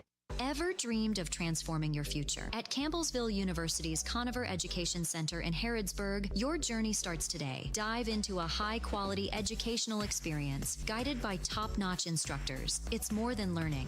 It's about growing, achieving, and evolving in a Christ-centered community. Whether you're aiming for a certificate or a master's degree, your path to excellence begins here. Ignite your potential. Visit or apply today and see where life-changing education takes you. CampbellsvilleUniversity.edu. What makes Whitaker Bank uniquely Kentucky? With a wide range of products and services, we are here to provide you friendly, expert service for all of your banking needs. This is Rita McIntyre. I'm the relationship banker for Boyle, Garrett, and Mercer counties. As part of your community, we are committed to building solid, long-term relationships. Call me at 859-733-4963. Let us show you what uniquely Kentucky means. Whitaker Bank, uniquely Kentucky, member FDIC, and equal housing lender. Hi folks, Mike Gay here, HR Manager with Essity. It's game time, and at Essity, we support our local high school teams. If you're cheering from Titletown for Danville, Boyle County, or DCA, or in Harrodsburg rooting for the Titans or the Bulldogs, or supporting those Golden Lions of GC and Lancaster, remember that Essity is on your team. 70% of our employees reside in these fine communities, and we are your biggest fans. That's Essity, ESSITY.com. Did you get us switched over to shelter insurance? Actually, I found a deal online. You did? Does your deal come with award-winning customer service? Oh, I'm not sure. Does the deal include a local agent? Doesn't actually say. Can we create a customized plan that fits our needs? Let's just call the local shelter agent. For insurance that fits just right, find a shelter agent near you. I'm Jamie Dunn, your local shelter insurance agent. We're your shield, we're your shelter. It's 9:36.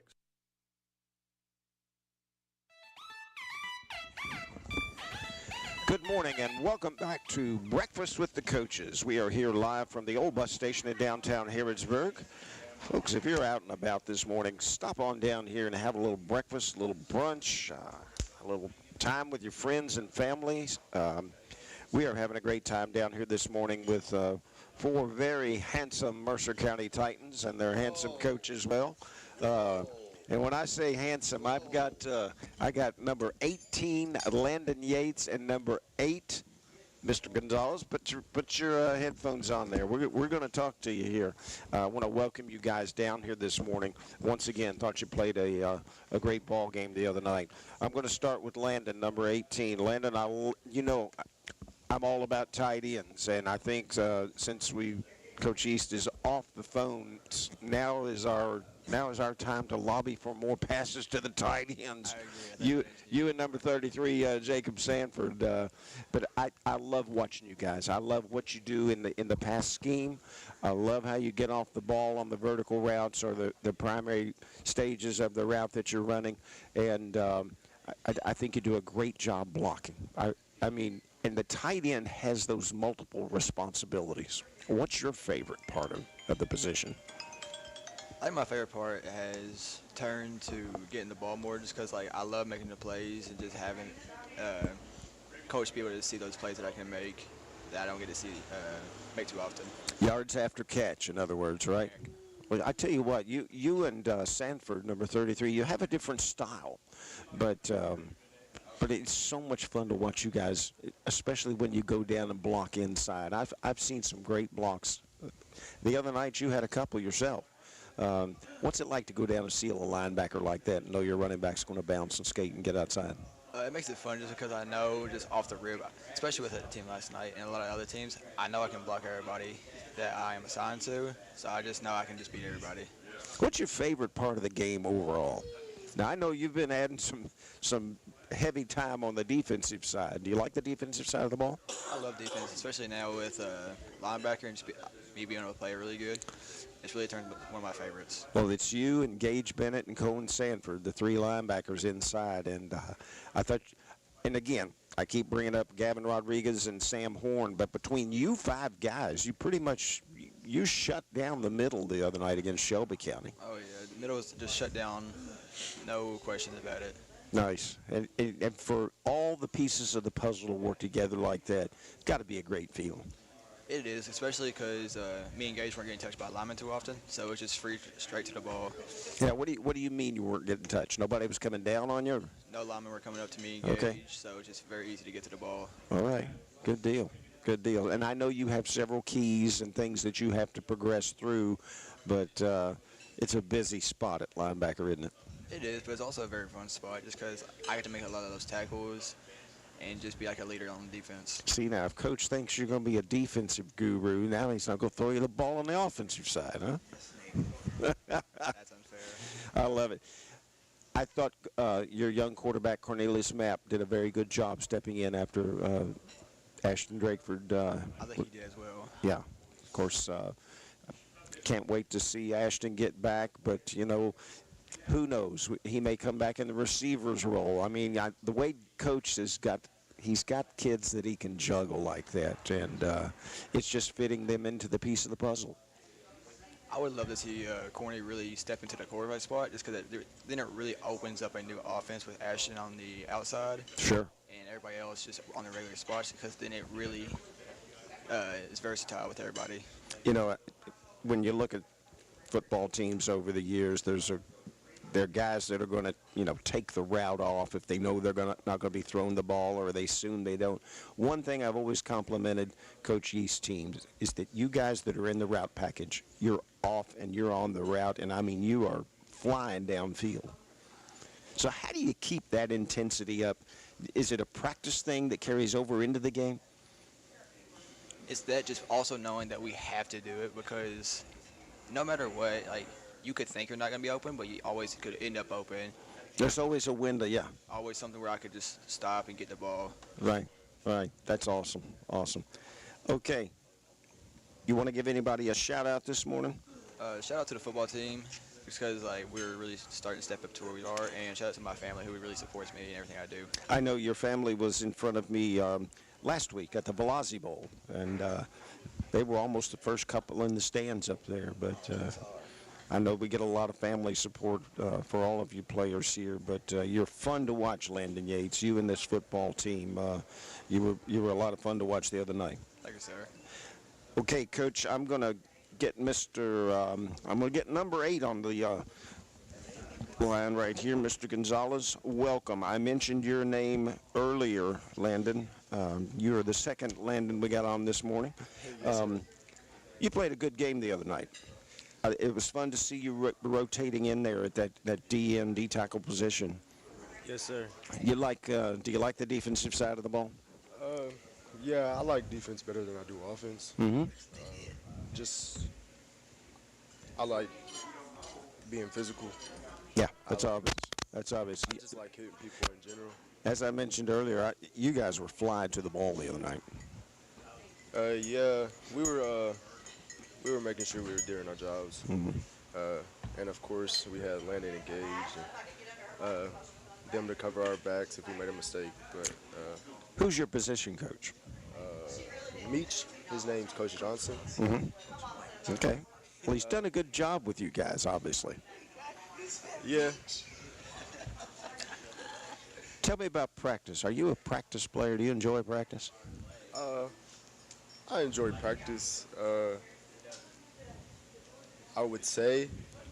I mean, there's some days that I come in tired, but.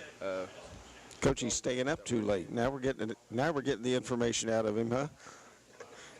But you always gotta put that work in, you know. Yeah. Prepare, get mentally ready. Friday night. What was your favorite part of Friday night's ball game? I definitely enjoyed the chemistry that the defense had, how we were all getting around the ball, just working as a team, succeeding. I like seeing that. How many years you played football? I've played 12. Okay, so you started when you were young, little. Yeah. Okay, all right. Coach, he's got a great story. Well, tell me the story. That's why we're here. Can you tell me? Depending on if he wanted to. I'd love to hear the story if you want. Hey, and if you want, you can slide over this way. I know we've got you in the rays of the sun here. I put one piece of... Like there's certain kids that you're proud of, and there's certain kids that you're just like, man. Hang on, Coach. I'm going to get you on the phone. We're going to draw this story out of him, huh? Number 8, Landon Gonzalez. All right. Let's see if we can get it. So the story we're talking about. So there's some kids that, you just really love them and you're proud of them no matter what they do, blah, blah, blah, and all that good stuff.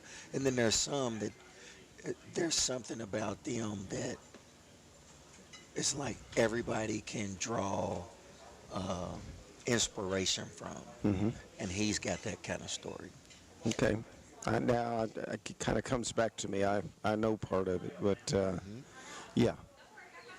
And yet they're humble, and yeah, they just handle it very well. Could you imagine being in a football coach and walking in the hospital to see a kid, Landon Gonzalez, who's got pins from hip to ankle on both legs because he's been in a car accident the night before, the same night that we had a scrimmage, and he was out there smacking people. And everybody was like, look at Landon Gonzalez out there smacking people. And then, boom. Wow. So what we have here is an inspiration. Yeah. Literally. Yeah. Well, Landon, I'm glad you're part of this football team, son. Now, I noticed you left a pancake over there. We're going to have to work on your... I'm still hungry. Okay. All right. Well, you tear it up. Not one of us will, huh? And this Landon Gonzalez worked his tail off a full year and was able last year to get back on the field. It was very limited. I mean, he can't walk the same. He walks with a wobble. He runs with a wobble. But... I'm getting the goosebump just thinking about this story. Do you want to give a shout-out, young man, to anybody this morning? I definitely want to shout out my team, the chemistry that we have. I definitely want to shout out my family for always supporting me. And name us your family. My mom, Shasha Gorley, and my dad, Alex Gonzalez. They've always supported me through the hardships, especially through the accident that one year that I worked. It was hard. I definitely would say it was hard, but you just gotta keep working. Yeah. Well, I'm glad you're here. I'm glad you're part of this football team, as well as these other 3 men around you. Coach, it's good to have people like this that you're responsible for. We're going to take a break, and we'll be right back for our final segment, Breakfast with the Coaches. We're live from the old bus station in downtown Harrodsburg. Come on by and see us. Hometown Radio's Big Deals offer is out of this world. It's Cosmic Bowling. Experience bowling with an outer space-like atmosphere. Black lights, strobe lights, and pattern lights accent the hit music that beats over the speakers. The lights and music effects make it an out-of-the-world experience. It's all at Galaxy Bowling and Entertainment Center in Richmond. Go have a lot of family fun with our Big Deals Pizza, Pins, and Pepsi party. The party includes 2 hours of bowling shoes for up to 6 people, a large pizza, and a pitcher of soda. The retail value is up to $85. At Big Deal's online store, get the pizza, pins, and Pepsi party for just $49. Yes, $49. What a deal. It's a big deal out of this world. Shop and save at Big Deal's online store, hometownlive.net, hometownlive.net. Shop local, buy local, save big deals. Big deals at hometownlive.net. Ever dreamed of transforming your future? At Campbellsville University's Conover Education Center in Harrodsburg, your journey starts today. Dive into a high-quality educational experience guided by top-notch instructors. It's more than learning. It's about growing, achieving, and evolving in a Christ-centered community. Whether you're aiming for a certificate or a master's degree, your path to excellence begins here.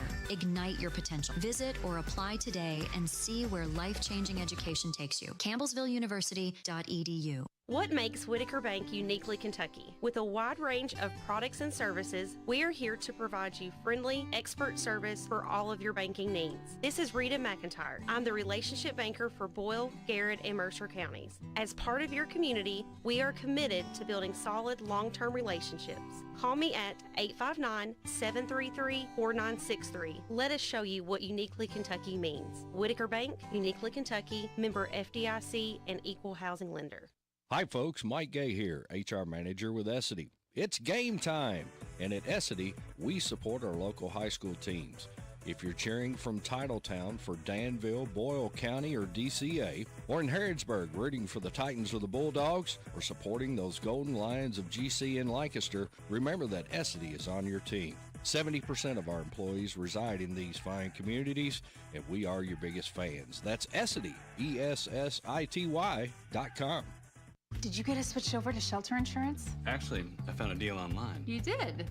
Does your deal come with award-winning customer service? Oh, I'm not sure. Does the deal include a local agent? Doesn't actually say. Can we create a customized plan that fits our needs? Let's just call the local shelter agent. For insurance that fits just right, find a shelter agent near you. I'm Jamie Dunn, your local shelter insurance agent. We're your shield, we're your shelter. It's 9:50.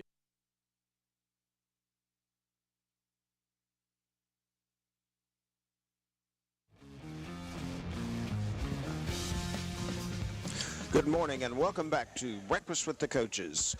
Coach Craig Yeast, we've got another one of your staff members that has just walked in, Coach Donald Smith, and Athletic Director. Coach, welcome this morning. It's good to see you.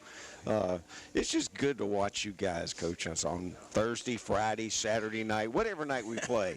I mean, you know the thing that we come out of there with, irregardless of win, loss, whatever, our kids are in good hands. And I say that to you two guys directly, and it's a good feeling. It's good to know, and you know, it's no big deal. That's just who you guys are and what you do. And hats off to you all for your leadership and taking care of these young men. You know, I think sometimes you have to realize Coach Sheets really has done a great job. He's had 3 defense coordinators in 3 years, and just for the situations of things happening. And we're not missing a beat. So it really does take the face on the leadership, and to see him grow in some areas too as we're moving forward in the kids. I mean, he just knows the game just like no other, both sides, well, all the game. And but then just to watch everything else come into place, we say it all the time. I mean, we're blessed that we look around and we see our kids are disciplined. They know the game. They fundamentally sound. And I just look for all those things, X and O's and all that have come. But it's all those little things that we do, and that's what makes us successful. Ain't no doubt about it. Every time and you've seen it. You've been around football. You look at other teams' guys, and you look at our team, and like you said, and that takes on the face of the leader. He's done a great job of bringing coaches in that understand the culture that we in. And I've told these guys, I've heard them all say when I was walking down here, and they're in shape. When we realized we were going to have 42, 43 kids, I said, come on, guys, we got to go now. Some of you, and that's the beautiful piece. Even when we go, even at Shelby County, I mean, we still, we have 7, 8 guys that go both ways, and everybody we played with has 3 or 4 guys. Right. And so it's a mental thing, and I love they're getting it because every one of them said it's mental. Because the physical part and all that's going, and they've heard that, and they're taking it on because every one of them mentioned that. And so you know that when you talk and keep saying it, and now they're finally getting it. And that's the piece that I like, okay, it's about ready to turn. That's the most exciting part of the evolution of a football team, or any team for that matter. But obviously, this football team, when they finally get it, when the light bulb comes on, and then those first days and weeks of that, you know that there's going to be success to follow. Well, we knew. I mean, I think from coach all the way down, even talking to you, and I told the guys, I mean, that was the whole thing. We're beaten, banged up, but we're back, and we could easily won both of those 6A. I think someone said it best. They looked. The superintendent last night, the volleyball game, we were talking. He says, "Man, I knew we were going to be good, but I looked in the paper and I've been ahead of this and told them the two teams we got beat were 6 and 9 in 6A." And we was right there within a play or two of winning that game. I'm telling you, being right there, game pressure. 13-point margin with 6.5 minutes left, and you're in the red zone. Absolutely. So, and now we'd finished that, just going through and overcoming penalties and those things. And it's exciting to be a Titan. As I heard him say, you like our team, and we've always, we know those guys. And we'll go out and we're going to be prepared and ready. Now, if they execute it, I believe in our coaches and our coordinators and all that the game plan they put in, if our kids execute it, then we're going to be in every game. Absolutely. And got a chance to win them, not just being them. And that we showed that in the first two games. Right. Well, it was a tough start, tough teams to play and so forth, but I think the character of this team's been tested, and we're in a really good spot. Well, I'm just excited. I wanted to make sure everybody gets out. We need a great crowd, first one, tailgate area, Absolutely. First regular season home game. We got a chance. I mean, I had a student section at the volleyball game last night. We just need, and I told them, and they all saw it. Man, that we need, and as an athletic director, I was talking to Dennis. I'm going to do a few more things because they had an unbelievable student section at that bowl game. I've never seen nothing like it. I mean, they had 150, 200 kids just out there just going crazy. I was like, man, that's what because we'll have 15 or 20, but, man, we got enough students that, if we can do that, getting them T-shirt, getting them some pizza. So there's some things that I can do and rally around because we got a special team here. So if they get on board now, don't wait to get on board late. Get on board early. That's the experience. That's the thing that everyone will remember 20, 30, 40 years from now. Absolutely. And just encouraging those people to come and be part of it. And, Coach, you mentioned your volleyball team. How did they do? They didn't fare too well, but they played a number 5 team in the state in volleyball. So we took one. But Coach Flock does a great job. They played really well. We got 13, 14 points in every game. But this team was 12-1 coming to the game. They only lost one set. Oh, my. They were 3-0 on everybody. I'm telling you, so you knew, yes, only lost one set. The rest of them 3-0, 3-0, 3-0, 3-0. Well, coaches, I'm excited because Campbellsville University Harrodsburg will field its first ladies volleyball collegiate team next season. Okay. We hired our coach. It was a little late in the season this year, so it hampered her recruiting, but she's been going and watching.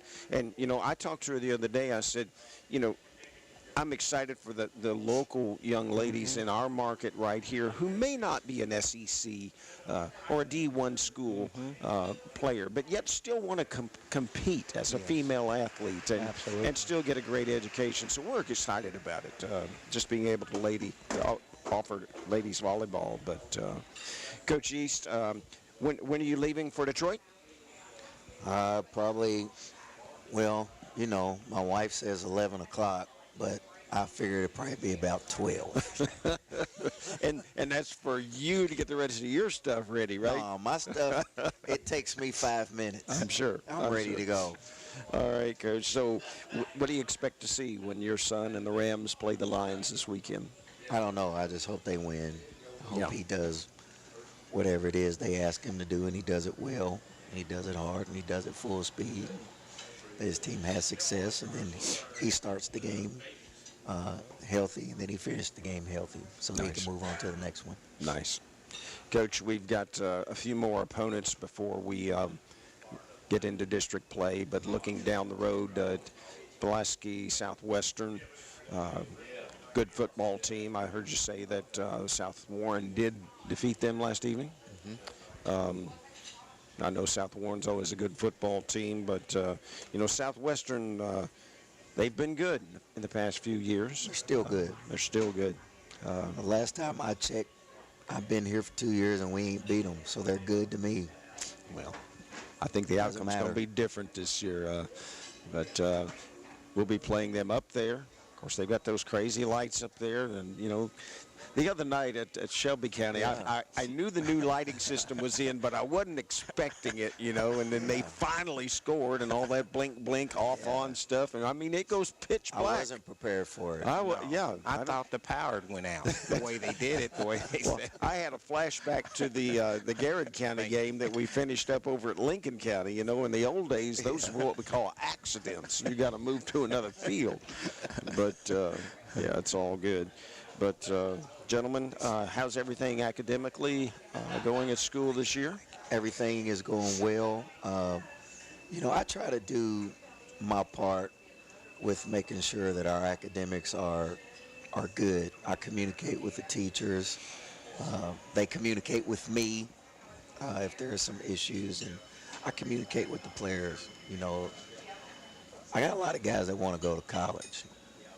And they say they want to go to college and play football. And my question is, so if you want to go to college, then why do your grades look like this? Because if your grades are this way, there's no way you're going to be able to make it to college. Right. And sometimes that sinks in right away, and sometimes it doesn't. But at the end of the day, the facts are the facts. Right. Academics must be first. So I'll get on them a little bit about their grades and put things in place if necessary. Well, Coach, congratulations on the victory over Shelby County. That's our fight song. That's telling me it's time to close it up. But hey, Coach, we got Danville Friday night. Danville Friday night at Alvis Johnson Stadium. It's youth night, so we're going to be introducing all of our youth football and cheerleaders. Tailgaters, come on. Yeah, man. Bring it all. Big night. It'll be a beautiful night. Everybody needs to show up. Absolutely. Congrats to you, Coach. Coach Smith, thank you for coming down. Anybody want to give a shout-out real quick before they cut us off? Shout out to God. Shout out to my family. Shout out to my team. Awesome. Shout out to the Mercer County Titan Faith Nation. Awesome. Ditto. Thank you, gentlemen. Thank you, players. It was wonderful having you here this morning. Thanks, folks, for listening. This is Dan Yates, Breakfast with the Coaches. Have a great week. And August, the temperature was roughly 0.7 degrees hotter than in 2020 and 0.03 degrees warmer than last year's record. Donald Trump will be in central Wisconsin today. Jim Forbes has the latest. The Republican presidential candidate will hold a rally this afternoon at the Central Wisconsin Airport in the town of Mossonee. Saturday's rally is Trump's third visit in 6 years at the airport in Marathon County. Among other visits, Trump was also there in late October in 2018 to campaign for a U.S. Senate candidate, and then Wisconsin Governor Scott Walker, both of whom lost in the general election 2 weeks later.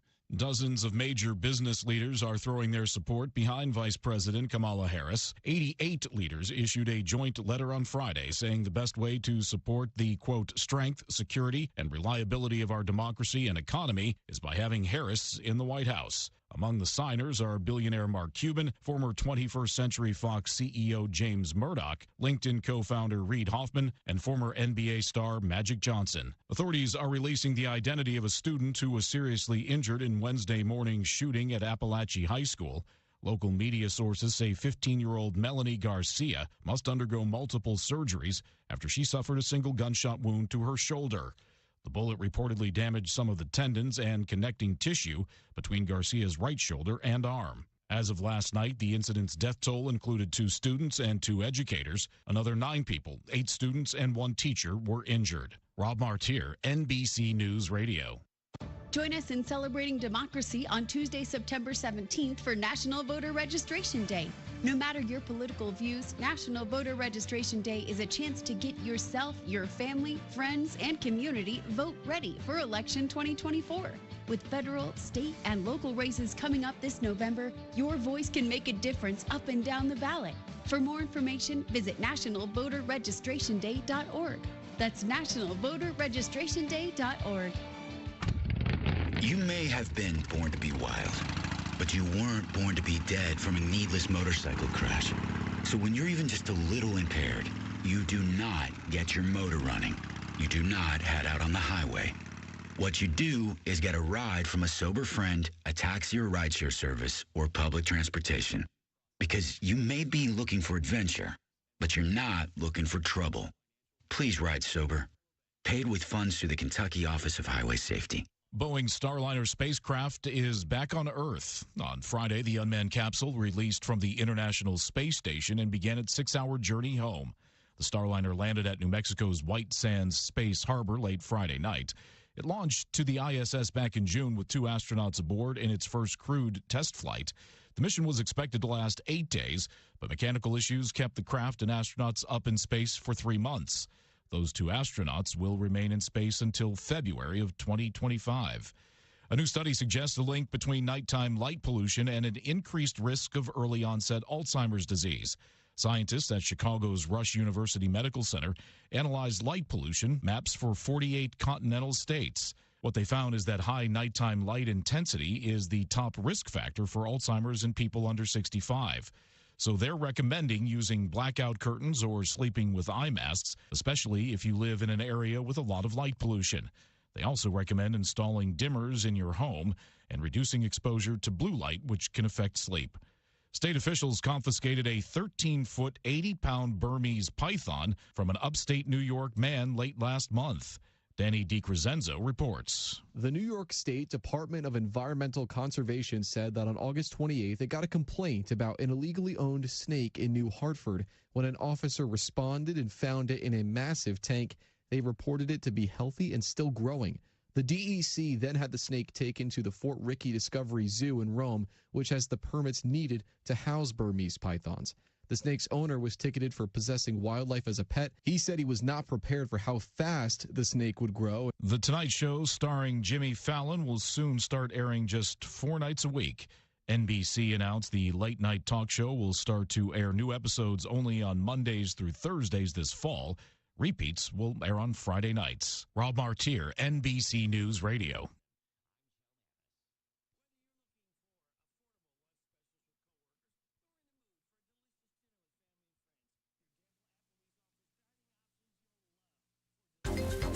This is a Hometown Radio Network information update.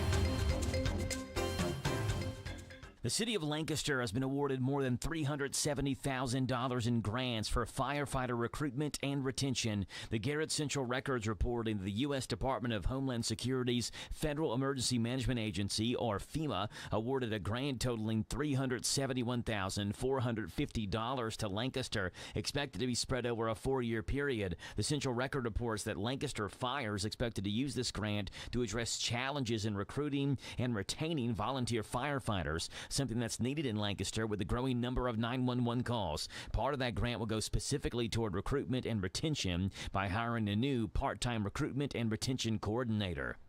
And archery season for deer opens today in Kentucky. The official launch of the 2024-25 hunting season. Beginning today, the next 4.5 months will include archery and firearm season. I'm Joe Mathis.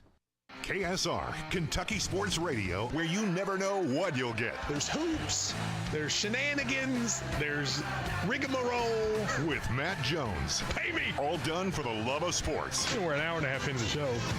Maybe we should talk about something having to do with sports. Don't miss a minute of Kentucky Sports Radio. I say that only I don't want people to get their hopes up. Kentucky Sports Radio. It's kind of funny. Hey, this is Ryan Lemon. Join me and Matt for KSR 10 to noon on WHIR AM 1230. Did you know that Sun Tropic Outdoors offers pool servicing? They do. Open, maintain, and close pools throughout the season. Fall is fast approaching, so pools are closing.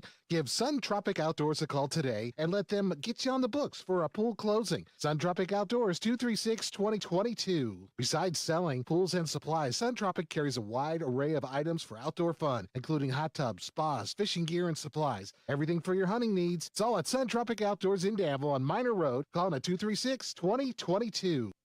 Maybe it began with a little girl and her tin can microphone on the front porch of a log cabin in the Great Smoky Mountains. But it wouldn't be long before the crowd she dreamed of followed her home to Dollywood, where the memories we share will live in our hearts forever. Experience the incredible resorts, award-winning festivals, thrilling rides, and live shows with those you love most. Plan your trip at Dollywood.com. As the cornerstone of a free society, the Mercer County Public Library serves the entire community as a center that meets learning and recreational needs through quality materials and service in an atmosphere that's welcoming and respectful. The Mercer County Public Library offers a variety of free materials and services, such as books, magazines, CDs, DVDs, audiobooks, newspapers, computers with internet access, programs, and workshops. To be in the know, go to your Mercer County Public Library, West Lexington Street, open Monday, Wednesday, Friday, and Saturday 9 to 5, Tuesday and Thursday 9 to 7:30. It's 10:08. The WHBN weather forecast is brought to you by your Ace Hardware of Harrodsburg and Outdoor Power and Rental. Visit Ace Hardware of Harrodsburg for their weekly and monthly specials. North College Street. Sunny today with a high of 72, wind gusts to 20. Clear tonight and a low of 43. Sunny on Sunday, high of 74. Clear Sunday night and a low of 45. Monday's going to be sunny, high of 81. Monday night, clear, low of 50. Tuesday, sunny, high of 85. Sunny Wednesday, high of 87. It's 54 degrees. The Personal Effects Show, a program that encourages listeners to understand antiques, collectibles, and sometimes just plain junk.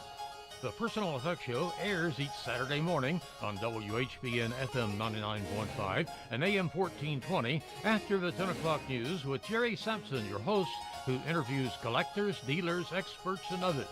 The Personal Effects Show is sponsored by the James Harrod Trust and J. Sampson Antiques and Books. Hey everyone, welcome to Personal Effects of the Antique Show. This is Jerry Sampson, your host, the guy that's leading you through the world of antiques, collectibles, decorative arts, and yes, even sometimes just plain junk. And I've got in the studio with me today, Nancy Ross Stallings. Hey, Nancy. Hey, Jerry. I'm glad to have you back in the studio today, and we wanted to talk. We had such a good time talking about dolls, and there was still so much that we didn't get to cover the last time that I wanted you to come back, and we're going to talk this time, something that a lot of people aren't going to be familiar with. The term, they'll be familiar with the doll itself, but character dolls. And that's something that, people aren't going to know, but if you've ever heard the term of Shirley Temple, if you've ever heard of Little Orphan Annie, if you've ever heard of, lots and lots of different character dolls that are out there. So what do you want to tell us about character dolls, Nancy?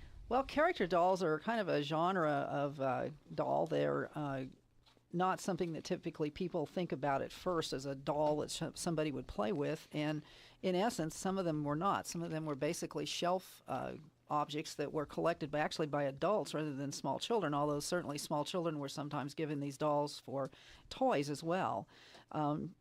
They generally crossed over into advertising mediums as well as for products, foods, other products, and also for movies and TV promotion. Yeah, that was a big thing. When you think of food, you think of things like the Campbell Soup Kids. Yes, that's one of them. That's a prime. The Aunt Jemima doll. There's several different things like that. Yeah, the Campbell Soup Kids, as a matter of fact, started in 1910. That's the first document that we have of them being made into dolls for marketing purposes, and these extended into the 1990s. They were made in different materials by different manufacturers, and they were either cloth composition or porcelain dolls. Composition from the last program is basically a type of material that was made of rags or cloth, resins, sometimes wood dust, sawdust, and so forth, that was put together into a compound and then heated and molded, and when it solidified, it became whatever the mold made it into. Yeah. High temperatures and high pressure. Yes. So that was a composition doll. Some of these dolls were also combinations where they might have a cloth body and then composition heads and faces, or possibly even lower arms, hands, and the lower leg and feet that would be made out of composition as well. There are also Aunt Jemima dolls. Jerry mentioned these a minute ago. There have been 4 different documented manufacturers for Aunt Jemima dolls. Her family members were basically stuffed cloth dolls, and they were made from 1893 until 1923. Another thing that they did also on the pancake boxes themselves, they made paper dolls. Yeah. They printed them on the pancake boxes. I've seen those. And they had Aunt Jemima as well as her family. Her husband and her children were on these pancake boxes, and the kids could cut out the backs of the pancake boxes and then play with the dolls. And some of the boxes actually had little dresses and other types of clothing that were printed on the labeling so that they could dress the dolls just like you would a regular paper doll. I had come into the store just last week. I had a whole collection of these character dolls to come in. They weren't, some of them were terribly old, but one of the really cool ones that I had come in, I had a set of Snap, Crackle, and Pop. Yes. And I had the lady, she brought them in, and she was going to leave some things with me on consignment. And she said, these I think are pretty old. I think they're from the 40s or 50s. And I said, well, yeah, that would be about right. But I said, let me show you something really interesting. And they were stuffed with rags. And I said, you see this little dotted line that goes across around the figure? And she said, yeah. And I said, well, that was the cut line. And I said, you bought these by the bolt, or you sent in so many box tops, and then you got, they would send you these flat dolls, and you would cut along the dotted edge, and then you would take them and you'd sew them up, and then you'd stuff them. And I said, then you had the dolls. Yes, they were shipped flat as a piece of fabric. And she said, I did not know that. And I said, well, it was so much easier, like Nancy said, to ship them. I mean, you could just ship these flat dolls, but I say, you know what, collectors really like them when they've not been cut, when they've not been stuffed, because what can you do with them? You can frame them. Okay. And you can frame them, hang them up on the wall, and they are really cool. But they didn't have a whole lot of value to them. But that's an example of a character doll. Yes, and the Kellogg's company actually made these dolls from 1925 to the 1970s and distributed 5 million of these dolls. Wow. Not necessarily Snap, Crackle, and Pop. They also had the Goldilocks and the Three Bears came out in 1925. Snap, Crackle, and Pop were introduced from Rice Krispies in a plastic form in 1968. So the earlier cloth or fabric Rice Krispie dolls were probably much older, as you had mentioned. Another character doll that people will probably remember is the Cracker Jack doll from Cracker Jack. Yeah, I remember snacks. that. Yeah. They started making him in 1918, and he advertised the Cracker Jack popcorn peanut snacks. And he was an all-cloth body and limbs with a composition painted face on him. So he was inexpensively made just as a promotional item. Another one that is very old was the National Biscuit Company, now known as Nabisco, and they contracted with the Ideal Doll Company to make a boy doll in sizes ranging from 11 to 24 inches tall. He was composition head and stuffed with a rag body stuffed with material to advertise their products, and he arrived dressed in beige rompers, high-buttoned shoes, and a yellow fisherman's coat and hat. And that's pretty cool. So he's another example of a very early character doll. The Ideal Doll Company actually cornered the market on these character dolls. They made a lot of them. Yeah. And another example from the mid-20th century was the Tony doll. Now, what's a Tony doll? Tony dolls were used by the Gillette Company to advertise their Tony hair, the permanents. The permanent wave, yeah. Permanent waves that women were sometimes using back then. The Tony doll was made from 1949 to 1953, and she ranged in size from 14 up to 23 inches in size. And she was made of hard plastic, and she had a jointed body and a nylon wig that came in different colors and styles of hair, obviously, since they were advertising a hair product. She had sleeping eyes that were usually blue, but sometimes came in other colors like green and brown. So that's another example. The Sun Rubber Company made a baby doll in two sizes, 12 and 18 inches, that was all rubber. She had molded hair, and this was for the Gerber Baby Food Company. Okay. She was made from 1955 to 1958, so she had a very low distribution, range. So if you get a hold of one of these, you know how old this doll is. She came with baby accessories so children could care for her like a real baby. That is pretty cool. Of course, this is so much about marketing. Yes, I mean, it they would have is. a popular product, and you want to get your item out there for people to see better.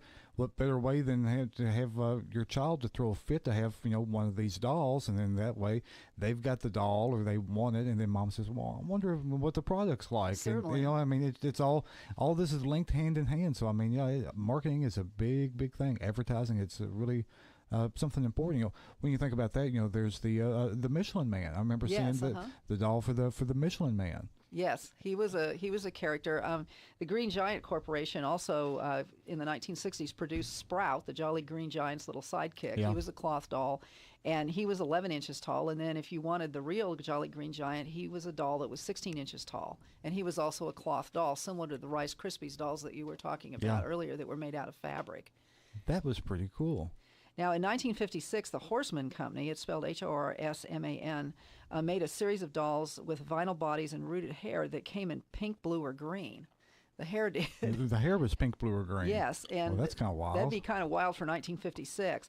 What this was they were advertising Lifesavers candy, and a little miniature roll of Lifesavers was attached to the doll's neck, and they were toddlers to preschool-age dolls in appearance, and they were dressed in little girl-type dresses, and they were only 11 inches tall. So again, they were another promotional thing that was tied into a popular candy from the time. Yeah, I don't think I've ever seen one of those before. I'll have to Google that and see if I can find one of those. And finally, I think for advertising, there was another one that I was able to learn about. It's from 1904 to 1929, and at least 5 different companies made these, and they were Buster Brown dolls that advertised the Buster Brown shoes for children. Buster Brown and Tig. Yes, and the dolls were variously made of rag or composition and cloth combination. So again, they were relatively inexpensive, but intended for children to play with, obviously, because of the materials they were made of.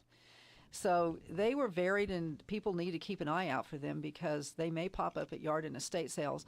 One of the drawbacks nowadays is that so many of the products that these dolls advertised are no longer recognized or known by modern folks. Yeah, because the thing you have to bear in mind, back in this day, they could be the little darling for 10 or 15 years, but you pile on, an additional, 40, 50 years, yes. and people forget. They forget what these dolls were. Companies go out of business. Products are remarketed or repackaged, and you don't have a sidekick or a totem or this logo anymore, and things fade away. They fade away. So it's something to really look for. So you may want to look for it. Some people may not even recognize these as advertising dolls. So if you find an unusually dressed doll or a doll that's somewhat odd in appearance, you need to go in and start researching this and see if you can figure out if possibly this was a character or advertising doll that we're looking at. And Nancy, I know one doll that people are probably going to be pretty familiar with. What about the Rose O'Neal dolls, the Kewpie dolls? Would that be a character doll? It's a character doll as well. Rosie O'Neal produced the Kewpie dolls starting in the 1910s,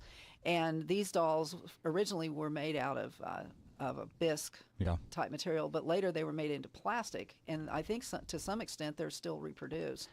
And if you're not familiar with the Rose O'Neal Kewpie doll, back early 1900, 1905, 1910, these dolls were huge. They were a rage. They were like the Beanie Babies were 30 years ago. They were on everything. I mean, they had curtains, they had clothing, they had dolls, they had tablecloths, figurines. They would use them to promote other companies. So I mean, there might be a company that would have automobile tires, and they would have like a little Kewpie doll sitting on. But I mean, they were so iconic. This little Kewpie with the little swirly hair, and then the 2 little wings on the back, and the little wings are the little kind of little blue fins like on the neck. And if you don't have the blue fins, you do not have a Kewpie doll. Right. You might have a cute doll, but you do not have a Kewpie doll. You might have a copy. Yeah, Kewpie or doll. a copy of a Kewpie doll. But yeah, I mean, they were huge. I mean, they were enormous. Yes, and the other types of dolls, and this, of course, was a very synergistic things with particularly production companies, movies, TV, and so forth, were the Shirley Temple dolls. Gosh, these huge. dolls were very huge, and they actually produced them in 3 different spurts across the 1900s. The best-known manufacturer was, again, the Ideal Doll Company, and in 1934 to 1939, they made a composition Shirley Temple doll ranging in size from about 11 inches tall up to 27 inches tall. So this would have been a good-sized doll. I had one of those. Oh, did you really? I did. I had it come in the store years ago. It was a 27-inch doll. It was so funny because Nancy, she had no body. Her body was a square block of wood. And I had people that were really doing research on this. Her body was a square block of wood, and her butt was a flat piece of wood. And then she had the composition legs that were attached to that, and they hung out. And she was dressed. She looked like a regular doll. We come to determine that this was more than likely a store display piece. Probably so. And because it was stable, it was strong, and she would sit. There was a particular seat or a saddle that this doll sat in. She was in horrible condition. Oh. And she sat in this particular seat or saddle and would be on display. Then you would see the doll, and you'd go up and you would, check with the sales clerk, and they would get you the doll. And then that was just, it was like just a billboard. For display. It was a billboard. Yes. And I mean, but this doll was so weird. And then she had the most incredible mohair wig. Mm-hmm. She was composition, and she had that kind of, that high gloss kind of skin that had been applied. Sure. And then it had kind of broken loose. I mean, she was she was really in a flaky condition, but that doll was so incredibly rare. There was someone, I think I believe it was either from California or from Oregon, and they had, we had researched it. I don't even know where I even come across it. I think it was a local auction over in Harrodsburg. Wow, that's interesting. And even back years ago, I think that doll, even in poor condition, I think it sold for like close to $800. Oh, I imagine it would. But she was abnormal. She was the size of a toddler. Yes, and the largest Shirley Temple ones were. They were 27 inches tall, so they were almost over 2 feet tall. Well, we're finding out all kinds of interesting facts about character dolls today. Nancy, we need to take a break. You want to hang around with us for a few more minutes? Sure. Everyone be sure to pay special attention to our sponsors. Got to give them a little love, because without them we wouldn't be here. So y'all hang in there. We're talking all about character dolls today, so we'll be back in just a few minutes. Love gets better with B&L Jewelers. Good service is just as important as quality. And at B&L Jewelers, you get both. Competitive prices and exceptional service for every customer. Find the perfect bridal and engagement rings. Or better yet, B&L Jewelers will help you custom design your rings so that you can create something unique to express your love. We carry fine jewelry and watches, including Citizens and Bulova. Or we can special order whatever you need. We also buy gold and silver. And we offer 6-month layaway with no fees. We do all our jewelry repairs in-house.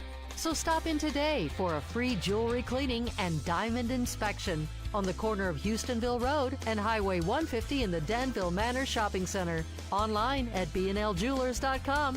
Find us on Facebook. Love gets better with B&L Jewelers.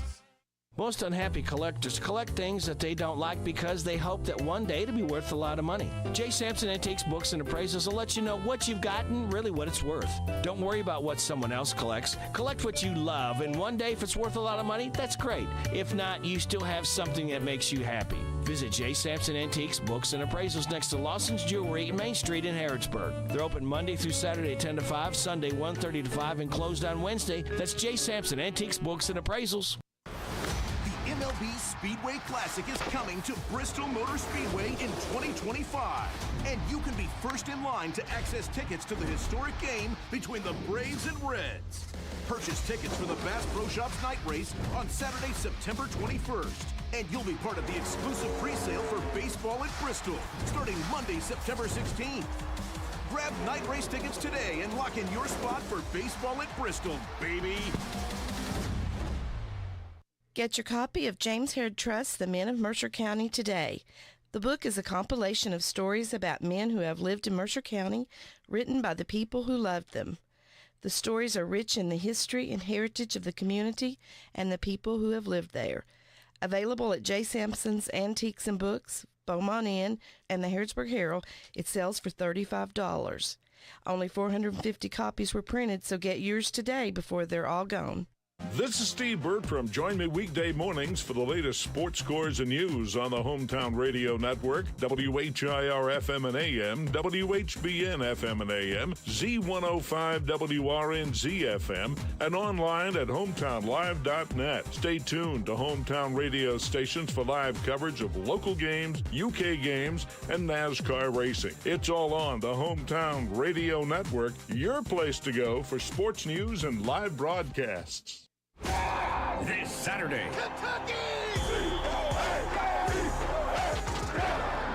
the Cats are getting out the frying pan and ready to cook up some tasty chicken. South Carolina Gamecocks and your Kentucky Wildcats. The pregame show starts this Saturday at 1:30 with kickoff at 3:30. It's all right here on your home for the Cats and the hits is WRNZ FM C105. It's 10:26. The WHBN weather forecast is brought to you by the new Howard Carpenter Flooring Outlet in Harrodsburg, 540 North College Street next to Timmy's 5 Point. Shop and save with Howard Carpenter. Sunny today with a high of 72. Wind gust to 20. Clear tonight and a low of 43. Sunny on Sunday, high of 74. Clear Sunday night and a low of 45. Monday's going to be sunny, high of 81. Monday night, clear, low of 50. Tuesday, sunny, high of 85. Sunny Wednesday, high of 87. It's 60 degrees. Hey everyone, and welcome back to Personal Effects, the Antique Show. I'm here in the studio with Nancy Stallings, and we're talking all about character dolls. So, Nancy, we're not just focused, so much on character dolls. We've spoke so much about them today, but there's also another really fascinating topic of dolls, and that's ethnic dolls. Ethnic dolls, yes. These are dolls that are, for our purposes today, defined as dolls that depict people that are not white or Caucasian. There are rarer. These are rarer dolls because they were made for a smaller clientele in numbers of people back then for the United States and Europe. They're generally made with all the same materials, composition, wood, bisque, which is unglazed porcelain, the glazed porcelain, which we call the China doll, cloth, rag dolls, and then later celluloids and plastics. So they're all there. It's just a matter of the numbers were not nearly as great. For beginning collectors, there are a large number of books, but if they list monetary values, they are quickly dated. Yeah. This is one of the problems with a published book.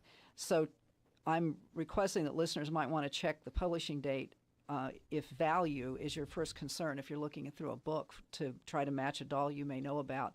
Also, try dollreference.com online for a start. That's really fascinating because Nancy sent me that, and I was not familiar with that. I've priced some dolls off and on through my career, but that's a fascinating website, and I'll be sure to post it up on Facebook when this get ready to air out there. But that's a great website.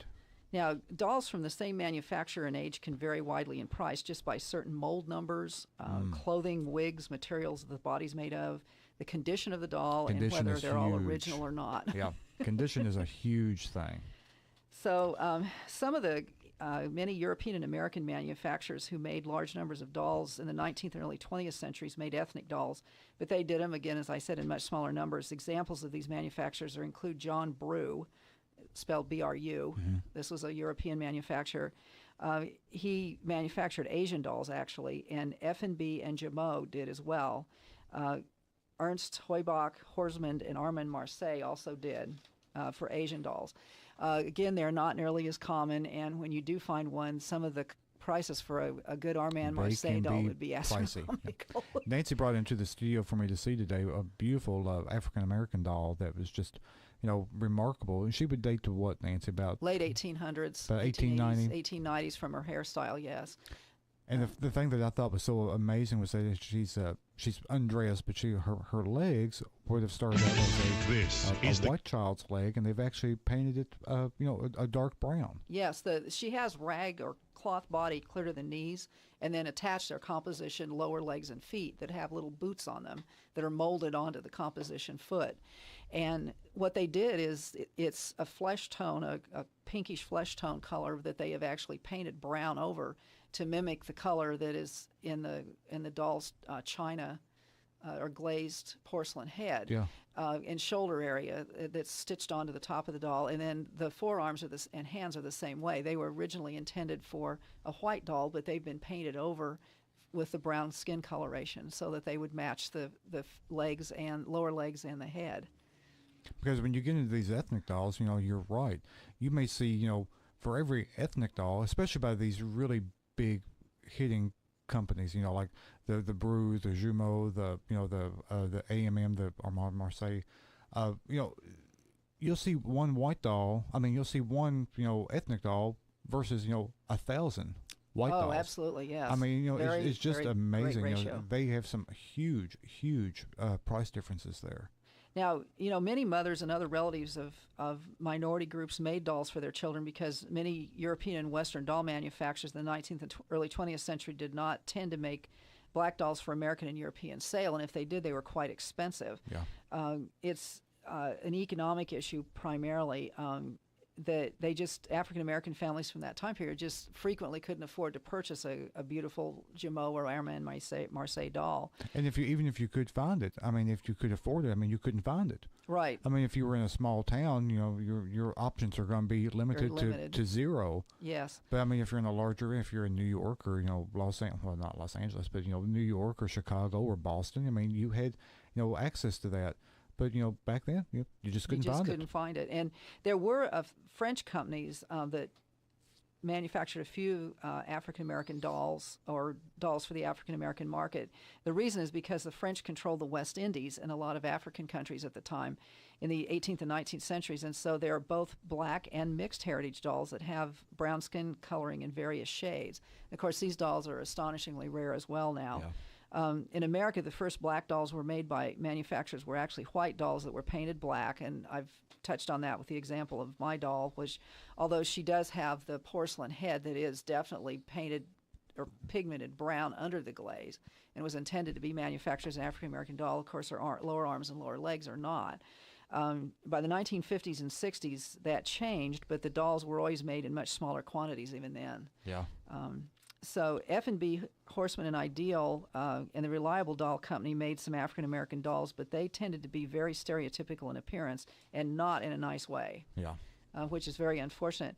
There was one individual, R.H. Boyd, in Nashville, who was an ex-slave, and he actually began importing dolls from Europe in 1908 to try and hit the doll market in the South. He was an early civil rights activist, and then he eventually started the National Negro Doll Company in 1911 and began to manufacture elegant black porcelain dolls in the U.S. from European doll maker patterns, basically. But unfortunately, the company went out of business by 1915, and part of the reason was because the company failed. Most African-American families at the time just could not have the money to even afford to buy a domestically made fancy African-American doll. So most African-American families continued to make their own dolls. And those, fall into the line of, a lot of folk art and, and they're very unique, very original dolls. They're very pretty dolls, absolutely. But Nancy, I've really enjoyed having you come into the studio. Like I said, you're my doll expert, and I promise I'll have you come back again if you want to talk more dolls. Sure. Because, there's so much that we haven't even covered yet. Oh, absolutely. I mean, there's just so much. I mean, I just mentioned folk art dolls, homemade dolls. I mean, there's a whole, we could do a whole show just on that. So, Nancy, I promise I'll have you come back in again. Okay, sounds good. Everyone, I do appreciate you listening to me today. Hope you've enjoyed the show. If you need me, you should know where to find me by now. I'm at 107 South Main Street, Harrodsburg, Kentucky. Give me a phone call, 859-734-7829. Maybe you've got some appraisal work. Maybe you need some insurance coverage. Call me. I'll be glad to talk to you about what an appraisal is, what it's not, what I can do for you and my fees. But, I'd be glad to talk to you about that. Find me on Facebook. Facebook is a really cool place. I'm under Sampson Antiques, Books and Appraisals. Always listing something new, a new auction, a new feature, things that we talk about on the radio or things out of the Mercer magazine. Give me a call, look me up on Facebook. I'm here to help you. That's what I like to do. But, I hope you've enjoyed the show today. Be sure to tune in to us next week. We never know from one week to the next what we're going to be talking about. So y'all get out there, have a good time, and we'll see y'all next week. The Personal Effects Show, a program that encourages listeners to understand antiques, collectibles, and sometimes just plain junk. The Personal Effects Show airs each Saturday morning on WHBN FM 99.5 and AM 1420 after the 10 o'clock news with Jerry Sampson, your host, who interviews collectors, dealers, experts, and others. The Personal Effects Show is sponsored by the James Herod Trust and J. Sampson Antiques and Books. Well, it's our favorite day of the week here at the Radio Ranch. That is Saturday, because it's the weekend. I'm Scott Fitzgerald. Let's get you up on sports, shall we? Week 3 of the high school football season rolled on throughout the Commonwealth last night, as some of the top teams were in play, starting in Louisville, where St. X and Mail played to a thrilling overtime finish, with the Bulldogs coming out on top 31-28. Elsewhere around the state, the Blue Tornado of Paducah-Tillman continue to roll. They win 35-28 at Mayfield. Corbin earned a convincing 36-14 win over Lex Cath, and it was a good one in Pulaski County as Coach Travis Burns' Maroons moved to 2-1 with a 35-24 win over George Rogers Clark. Don't forget Fletcher Long with KentuckyPrepGridiron.com, and yours truly break down all the high school action statewide each Saturday via X. You can follow us at SFitz_840 WHAS or KPG Football. And in college football, both Kentucky and South Carolina will clash in Lexington today in their SEC opener on most of these KNN stations. And for South Carolina defensive coordinator Clayton White, in his 4th year with the Gamecocks, prepping for what seems like a consistently changing offensive coordinator at Kentucky, does present a challenge. We've seen this scheme before. It's similar to other offenses we play. It's very similar to Kentucky last week in regards to just the style and just the way they play and the mindset. It is frustrating always, especially in the early game in the season. It's really hard. You have to go back and watch teams, games where the coaches were previously at from two and 3 years ago. In the turf world of horse racing, will have its eyes on Kentucky Downs today. It's the Grade 2 Kentucky Turf Cup Stakes, along with the Grade 2 Ainsworth Turf Sprint Stakes. Both will offer $2 million in purses. Meanwhile, the road to the Kentucky Derby begins next week at Churchill Downs with the 43rd running of the $300,000 Iroquois Grade 3 for 2-year-olds. And it was also announced that the Virginia Derby at a mile and an eighth will be raced on March 15th. That has also been added to the road to the Kentucky Derby. I'm Scott Fitzgerald. This is... Why choose a Sleep Number smart bed? WHBN Harrodsburg. Big deals. 1, 2, 3. Oh, hi. Jenny here. Just counting all the dollars I saved at my local Big Deals online store. What? You haven't saved yet?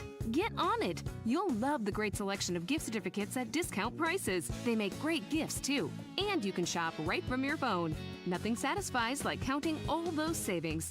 Now let me get back to it. 6, 7, 8. Go to hometownlive.net to shop and save at the Big Deals online store. You can also find links to download the free Big Deals Media app for your phone. Works on Apple and Android sales. Shop quickly and access all your mobile Big Deal certificates easily for redemption. You can also easily send a mobile certificate to someone else to use via email. Check it out and join the thousands that save with Big Deal certificates to local businesses.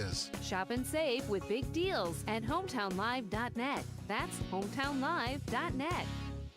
As the cornerstone of a free society, the Mercer County Public Library serves the entire community as a center that meets learning and recreational needs through quality materials and service in an atmosphere that's welcoming and respectful. The Mercer County Public Library offers a variety of free materials and services, such as books, magazines, CDs, DVDs, audiobooks, newspapers, computers with internet access, programs, and workshops. To be in the know, go to your Mercer County Public Library, West Lexington Street, open Monday, Wednesday, Friday, and Saturday 9 to 5, Tuesday and Thursday 9 to 7:30. Renfro Valley Entertainment Center will be celebrating a special show this Saturday at 7 starring the Isaacs with their tribute to the iconic Grand Ole Opry. The Isaacs started playing on the Grand Ole Opry 30 years ago and are frequent guests on the weekly show. They play over 100 dates a year around the world, places like Carnegie Hall, the CMA Fest, the CMA Country Christmas Special, and more. For ticket information, go to renfrovalley.com. Don't you dare miss this special evening with the Isaacs this Saturday night, 7 p.m., Renfro Valley in Mount Vernon. Hello, it's Dr. Matthew Duggar with Matthew Duggar Eye Care in Harrodsburg. Let me tell you about our affordable eyewear pricing. If you just need distance or near only glasses, we offer a frame, thinner lens, and non-glare coating for $119. We offer a frame, Zeiss Progressive No-Line Bifocal, and thinner lens with non-glare coating for $299. We want you to feel comfortable coming to our office to buy glasses. To schedule an eye exam with me, Dr. Matthew Duggar in Harrodsburg, call 859-605-2214. Kentucky has one of the most expansive state park systems in the nation. For decades, the parks have been bringing people together for family reunions, fishing, hiking, and a wealth of other activities. What's your favorite memory of a Kentucky state park? Unfortunately, it takes more than governmental support to keep the parks vibrant. The Kentucky State Parks Foundation raises money to create educational programs for elementary school kids to connect them with nature, handicappable hiking trails, and the preservation of historical artifacts. Make a tax-deductible donation online at KentuckyStateParksFoundation.org. Local high school football at Hometown Radio Network. This is Gary True, voice of the Mercer County Football Titans. Listen to every game on WHBN. This is Scott Bowen, voice of the Garrett County Golden Lions. Hear the games on Z105. This is Liam Tomlinson, voice of the Danville Admirals. Listen to every Danville Admiral football game on WHIR. Steve Bertram inviting you to join us for Boyle County High School football on Z105. All games streamed live at hometownlive.net. WHBN Harrodsburg. Overdoses from antidepressants have been steadily rising for the past 2 decades. An analysis of data from the Centers for Disease Control shows they've been increasing about 2% a year between 1999 and 2022. In that year, the last with complete data available, more than 5,800 overdose deaths were linked to antidepressants, similar to the numbers for heroin. Health officials are watching for a post-Labor Day weekend bump in COVID-19 cases. They say with the record number of people who traveled, entertained guests, or attended crowded events, the potential for the virus to spread increases exponentially. Another factor that could cause new cases to rise dramatically is the way the coronavirus continues to mutate. Health Update, Sarah Lee Kessler. Your annual homecoming tailgate party was a rousing success. You caught up with your weird cousin Phil. You and your buddy Dave were crowned cornhole champions. Your famous potato salad drew rave reviews. The home team even won. But the best part was what didn't happen. You didn't drive home buzzed. You got a ride home from your cousin Phil, who may be weird, but also definitely sober. Drive sober or get pulled over. Paid with funds through the Kentucky Office of Highway Safety. Join us in celebrating democracy on Tuesday, September 17th for National Voter Registration Day. No matter your political views, National Voter Registration Day is a chance to get yourself, your family, friends, and community vote ready for election 2024. With federal, state, and local races coming up this November, your voice can make a difference up and down the ballot. For more information, visit nationalvoterregistrationday.org. That's nationalvoterregistrationday.org. This WHBN weather brought to you by the new Cabin Connections of Harrodsburg, providing the largest selection of playhouses, cabins, sheds, workshops, and more. Financing available, Cabin Connections of Harrodsburg. Sunny today with a high of 72. Wind gust to 20. Clear tonight and a low of 43. Sunny on Sunday, high of 74. Clear Sunday night and a low of 45. Monday's going to be sunny, high of 81. Monday night, clear, low of 50. Tuesday, sunny, high of 85. Sunny Wednesday, high of 87. It's 60 degrees. WHBN Harrodsburg. The following is a paid program. Good morning and welcome again to the Message of Grace. Thank you for tuning in today. I pray that God will speak to your hearts as we share some thoughts with you from the Word of God. We started a message last week from Colossians chapter 1, verse 19, entitled The Fullness of Christ. And we want to continue that message and the Lord willing complete that today. We read from Colossians chapter 1, verse 19, It pleased the Father that in him should all fullness dwell, and having made peace through the blood of his cross, by him to reconcile all things unto himself. By him, I say, whether they be things in earth or things in heaven. We talked to you a little bit about the fullness that we have in Christ last week, and we talked about the fullness of his provision. God has provided everything that we need and everything that's necessary for us to accomplish his purpose in life, and he has prepared us for that in all his ways. I want to go on this morning and continue along that line and bring you a couple more thoughts. I want to talk about, first of all, about the fullness of his grace. I love to talk about the grace of God. I love to fellowship about it. I like to be around people that love the grace of God. It's the most blessed thing that you can imagine. Most people in the world, they don't even know what grace is. They think it's somebody just being nice to them or something like that. Grace is a lot more than that. But in Christ, we have the fullness, the absolute fullness of God's grace. In Colossians chapter 2, verse 9, it says, For in him dwelleth all the fullness of the Godhead bodily. There's a fullness of grace in Christ to pardon each and every sin in your heart. Now, I'm going to say something to you that you might find a little strange, but it's truth. I want you to know that I have no sin for which I'm responsible. I didn't say I didn't have any sin. I said I have no sin for which I'm responsible. You see, the Lord Jesus Christ has taken all my debt and he's paid all my way completely. Completely. I owe nothing to God, for he's paid it all. I have sins that I don't even know about. I have sins that I'd forgotten about. I have sins I'm not even aware of their sins, and Christ paid for them all. Even those sins that are such a burden to my soul, and there are plenty of them, have been fully satisfied before the court of divine justice. In the book of Romans, which is actually a legal book, in Romans chapter 8, verse 34, it says, "Who is he that condemneth? It is Christ that died, yea, rather that is risen again, who is even at the right hand of God, who also maketh intercession for us." Now, in that passage of Scripture, there are three things that are critical to understand. First of all, that Christ died. He died. He really died on that cross. And he died not for his sins, but for mine. It also says that he's risen again. He's not in a grave over in Jerusalem. We're the only religion that has a Redeemer that's not buried somewhere in the earth.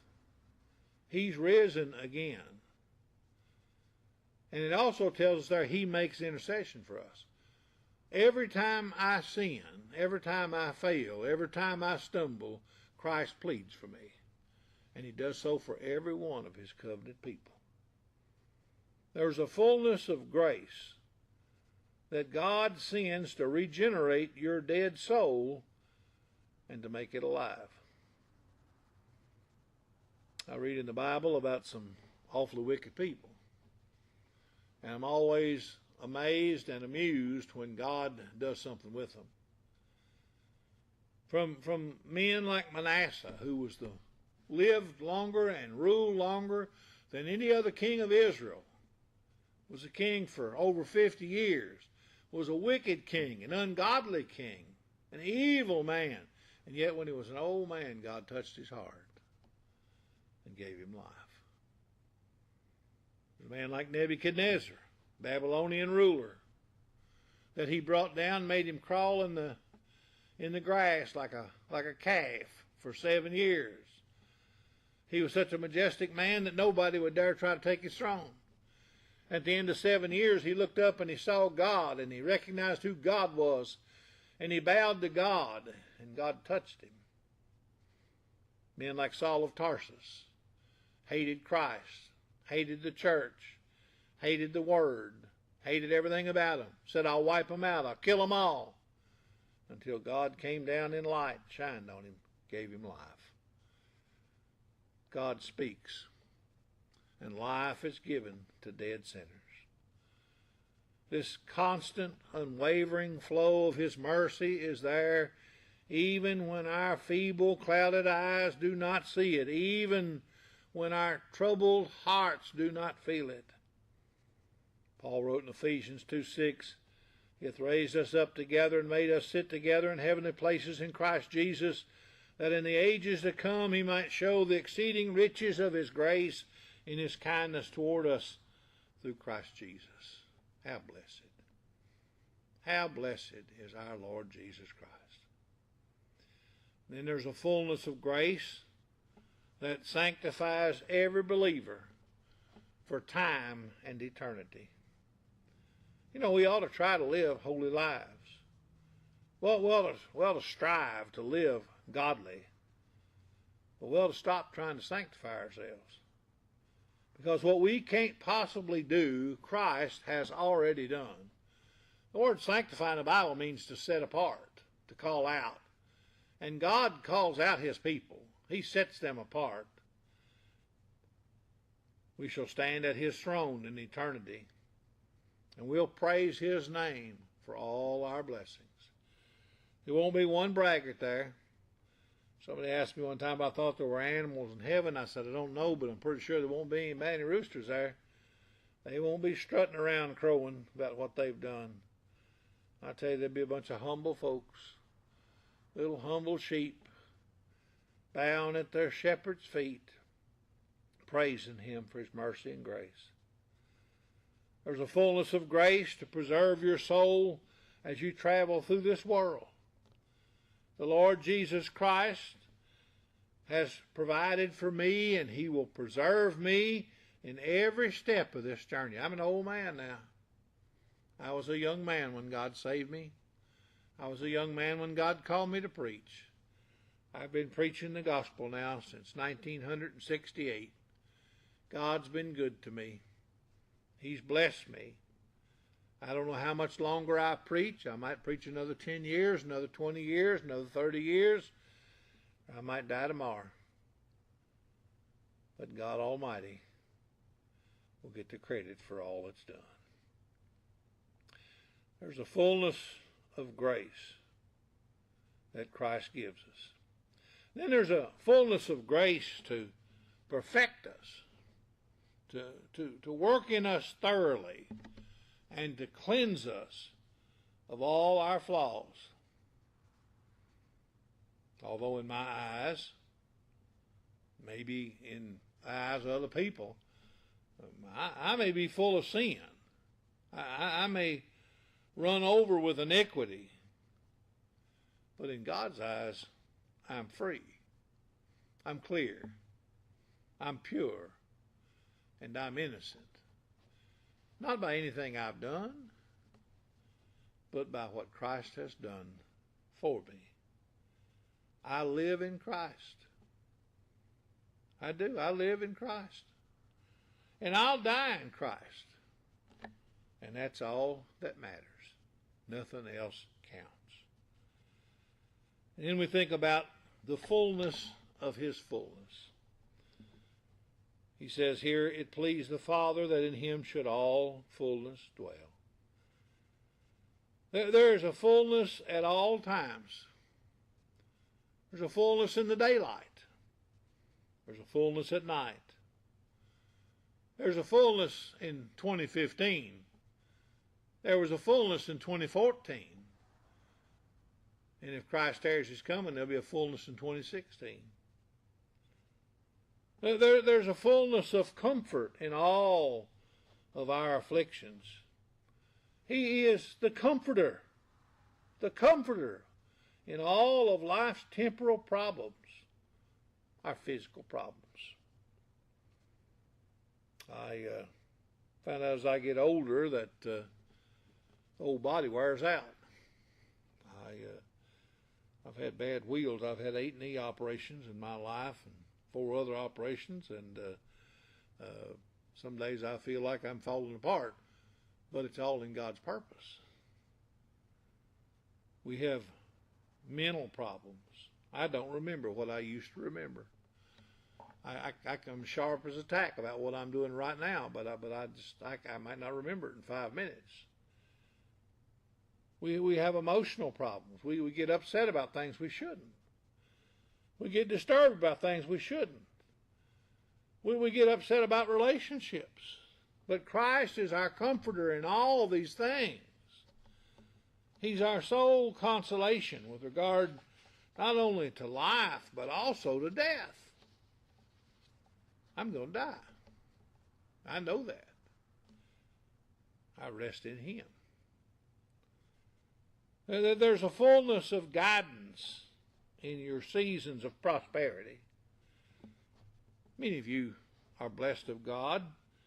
In all your blessings, give God the thanks. He's the provider. In all your good times, give God all the glory and give him all the praise, because in him the fullness dwells. There's a fullness of every divine attribute in his dealings with you. You know, there are no limitations with him as there are with other people. We have good people in our church, friendly people, lovable people, godly people. They all have inabilities. One fella can do this, another fella can't. One lady can do that, another lady can't do it. That's just normal humanity. But all of the attributes of God, with the vast undiminished supply of God, are available for every one of the elect of grace. If I need mercy, he'll give me mercy. If I need faith, he'll give me faith. If I need hope, he'll give me hope. If I need supply, he'll give me supply. If I don't need it, he may not. There's a fullness of wisdom and of power and of love in all his actions. He is the personification of all those attributes, and he supplies the believers every requirement, no matter what their situation might be. What mortals can only supply in a portion, or actually they can't do it at all, Christ is the infinite and unlimited supply. It's impossible for this flesh to survey or analyze this wondrous fullness. We can do nothing more or less than to simply stop and praise him in every moment of our existence as we live in this world of woe. Don't waste your time trying to figure out God. Just believe him. Rest in his purpose. Rest in his promises. Rest in his providence. In him dwelleth all the fullness of the Godhead bodily. My friends, Christ is full. He's full as God. He's full as man. He's full in all things, in all ways. Are you resting in his glorious fullness this morning, my friend? In Christ there's a fullness of every provision for every need, even those you don't know about. Are you resting in Christ this morning? In Christ there's a fullness of grace. Are you resting in that grace? In Christ you can be full. Are you full in Christ? It's my prayer that God may be pleased to reveal himself in Christ Jesus to someone listening to me this morning for salvation, for repentance, and for blessing. Our time is gone for today. Tune in again next week and come be with us at Grace Church tomorrow. Until then, we bid you goodbye and God's blessing. WHBN Harrodsburg.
Your community voice since 1955. The Rooster. WHBN Harrodsburg. AM 1420 and on FM at 99.5.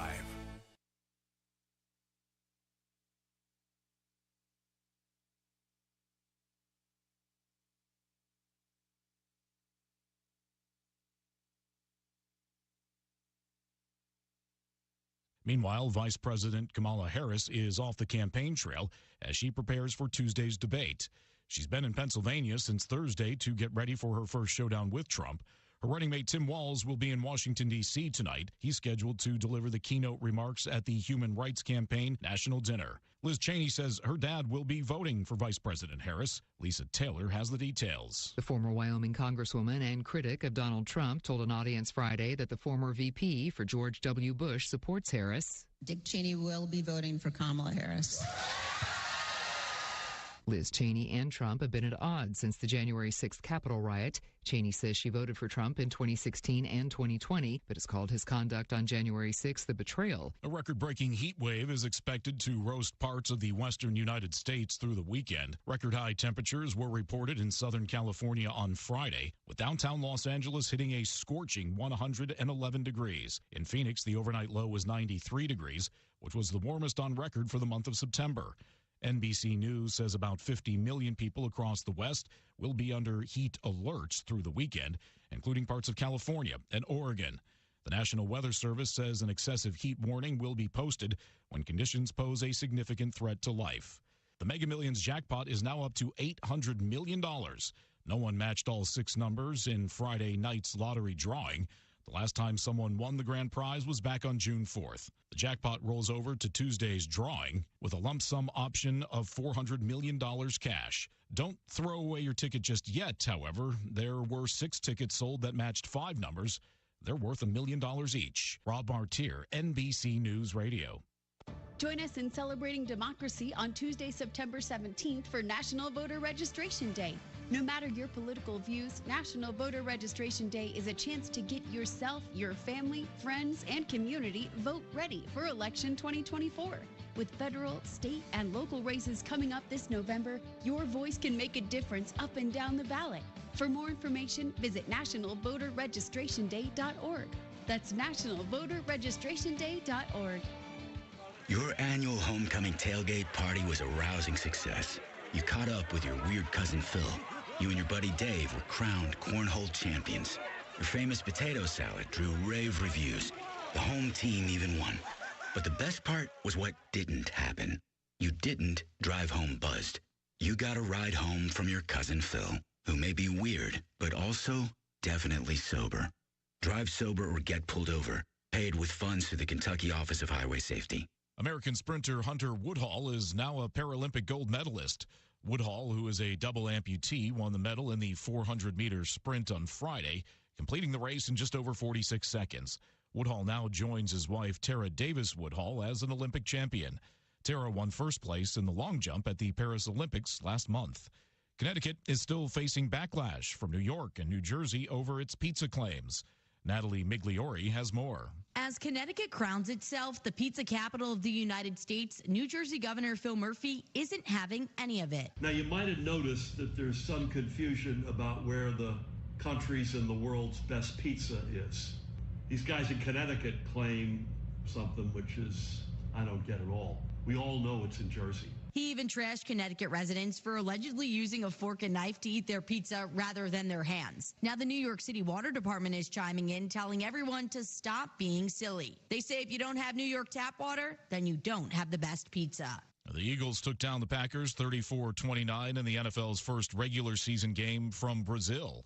Jalen Hurts completed 20 of 34 passes for 278 yards, 2 touchdowns, and 2 interceptions. He added 33 rushing yards on 13 attempts. Eagles head coach Nick Sirianni. That was incredible, and it was a fun atmosphere. It felt like a playoff atmosphere, and your fans, I mean, people of Brazil, that was something incredible. It was the NFL's first regular season game on Friday night since 1970. Selena Gomez is now a billionaire. Bloomberg reported Friday that the 32-year-old actress, singer, and entrepreneur is estimated to be worth $1.3 billion, making her one of the country's youngest female billionaires. The vast bulk of her fortune comes from her rare beauty cosmetics and makeup brand. Rob Martier, NBC News Radio. This is a Hometown Radio Network information update.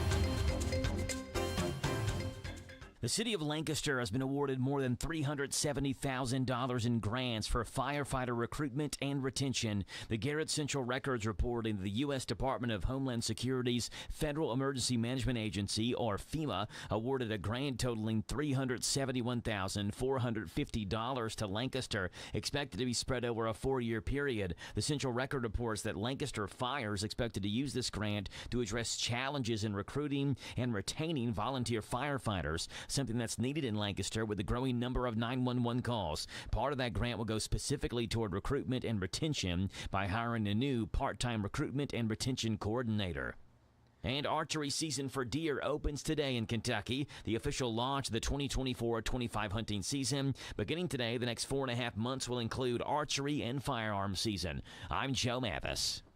Darling, I bought you a new vacuum cleaner from the WHBN swap shop. You know, you plug them in and they pick up dust and dirt. Good, because I bought you a chainsaw from the swap shop. It cuts the dead trees out back. Well, I bought you a new iron from the swap shop. Don't touch the hot side. Hey, here's the new power drill from the swap shop. Honey, you hold the part that doesn't spin. Well, here's the new washer from the swap shop. Be careful you don't fall in and get wet. Advertise for free on WHBN Swap Shop at 734-4321. Monday through Friday, 9:30 and 3 o'clock here on the Rooster, 1420 WHBN. Pioneer Pawn Shop is Harrodsburg's answer in getting cash fast. See how much cash you can get for your items, whether it's silver, gold, or anything of value. Looking to sell or to get a loan? Pioneer Pawn has the cash for you. When getting a loan, there's no stress. Pioneer Pawn works with you. Top dollar loans. Pioneer Pawn Shop is Harrodsburg's answer in getting cash fast. Visit Pioneer Pawn in Harrodsburg on South College Street, next to Dr. Jennifer Nichols' dentistry office. Come by when you need cash fast at Pioneer Pawn Shop. This is Caraway at Mattresses and More on Houstonville Road in Danville. If you are looking for new furniture or bedding, stop by and check us out. New items arriving weekly, and we sell off the floor. Buy it today and take it home today. We offer layaway and 12 months same-as cash with approved credit. Thank you, Caraway. Again, buy it today, take it home today. Living room suits, bedroom suits, dinette sets, recliners, and more. From Mattresses and More, Southland Plaza next to Ace Hardware. At Monticello Bank, helping your business thrive is our business. We offer a variety of products designed to make banking easier. Whether your company is large or small, you can count on us to provide accounts, loans, and other services built around the way you do business, including e-deposit, our remote deposit capture system, and merchant processing. Speak with one of our representatives and let us help you solve your business financial needs today. Monticello Bank, where people matter. Member FDIC. On the Danville Bypass. It's 11:08. The WHBN weather forecast is brought to you by Collins Construction and Roofing. Storm damage, framing work, insurance claims? Call Collins. 613-4397. Sunny today with a high of 72. Wind gust to 20. Clear tonight and a low of 43. Sunny on Sunday, high of 74. Clear Sunday night and a low of 45. Monday's going to be sunny, high of 81. Monday night, clear, low of 50. Tuesday, sunny, high of 85. Sunny Wednesday, high of 87. It's 62 degrees. And now on WHBN, the International Sunday School lesson with Bob DeVore. Well, thank you. Welcome again to the International Sunday School lesson today. I appreciate and treasure the pleasure and privilege that's mine to sharing with you, and thanks to WHBN, thanks to you who listen. So a delightful couple that we've known for a long time, just this week coming in and out of the grocery store, and the wife reminded me that they listened to the Sunday school lesson. So I'm thinking especially of them today, and pray God's blessings for them and the circumstances of their life that they know very well, and it's not very easy. But I know that they have been faithful, and I know that God is faithful to them as well. We come to a scripture passage today that's the second longest prayer in the Bible. There's one in the book of Nehemiah that is a little bit longer, but this prayer is almost 1,000 verses. Now, I'm not going to read 1,000 verses today, but we're going to read a few verses out of that prayer that you find in 1 Kings chapter 8. And we're going to begin reading with verse 22. And verse 22 says, Solomon stood before the altar of the Lord in front of the whole assembly of Israel and spread out his hands toward heaven and said. And so began this prayer. The place was filled. Now, the significance of the moment is that Solomon spent so much of his early years fulfilling the dream that had come to his father David, and that is to build the temple. And David helped to get some of the resources, but Solomon in his time made it happen. And so the temple had been built. The day of the tabernacle was over. They didn't take the Ark of the Covenant and move it around anymore. It had a permanent place. And so the temple became that very special place in the nation of Israel. And so Solomon is coming at a time of consecration, a time of dedication of the temple. And it said in verse 22 that he stood before them, he spread out his hands toward heaven. I can just imagine that palm up, those arms raised, and that big voice beginning to pray.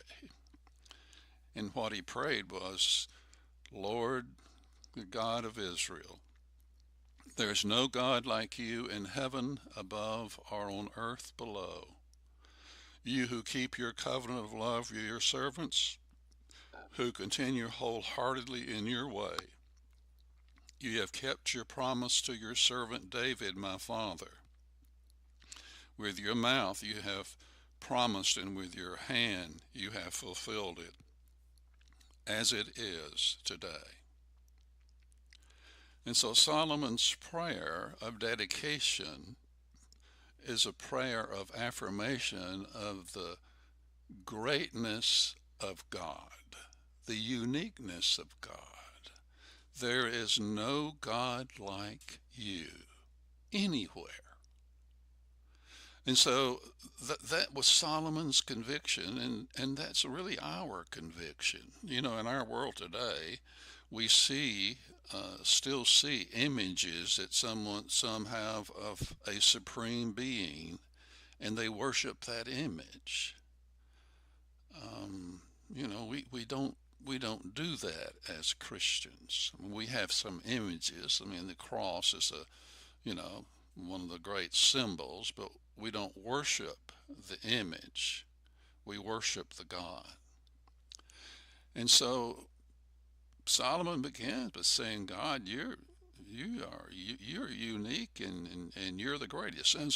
Sounds like the way, the Ten Commandments, that first commandment, that God is first and God is supreme. But he goes on to say that you are God who keeps your promises. And they knew that because God was the covenant God with them. And they knew that special relationship they had with God. And it went back a long way to the guy we had last week in the lesson, a man by the name of Abram or Abraham. In verse 24, Solomon said, you've kept your promise. I don't know how many promises there are in the Bible. Never counted them. But I know that there's enough promises there to go just about for every day. But one of the nice things about the promise is that God is the ultimate promise keeper. And when he says, I will be with you, or I am with you, you just mark it down. You've got company.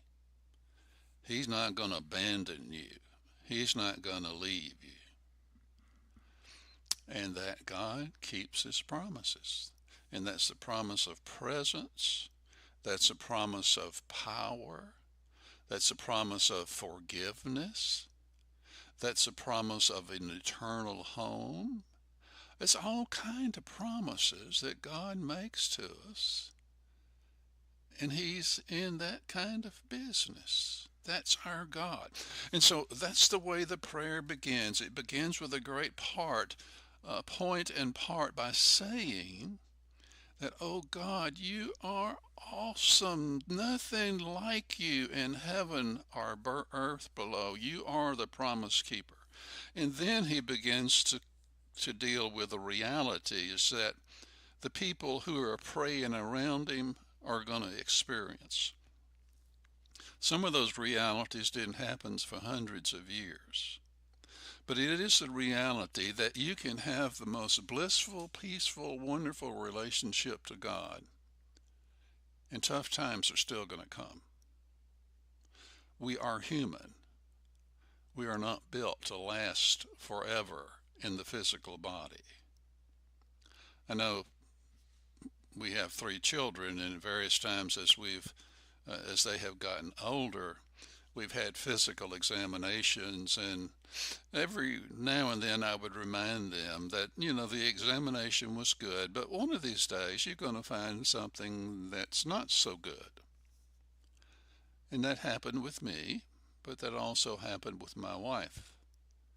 And she has been living 8 years with cancer and all the difficulties that causes. And so Solomon turns his prayer to the reality that this is a happy time moment. This is a wonderful moment. Solomon's got his hands raised, and I bet everybody else was kind of raising and shouting and joining and tearing and amening and whatever else they would have done in that day. Yeah.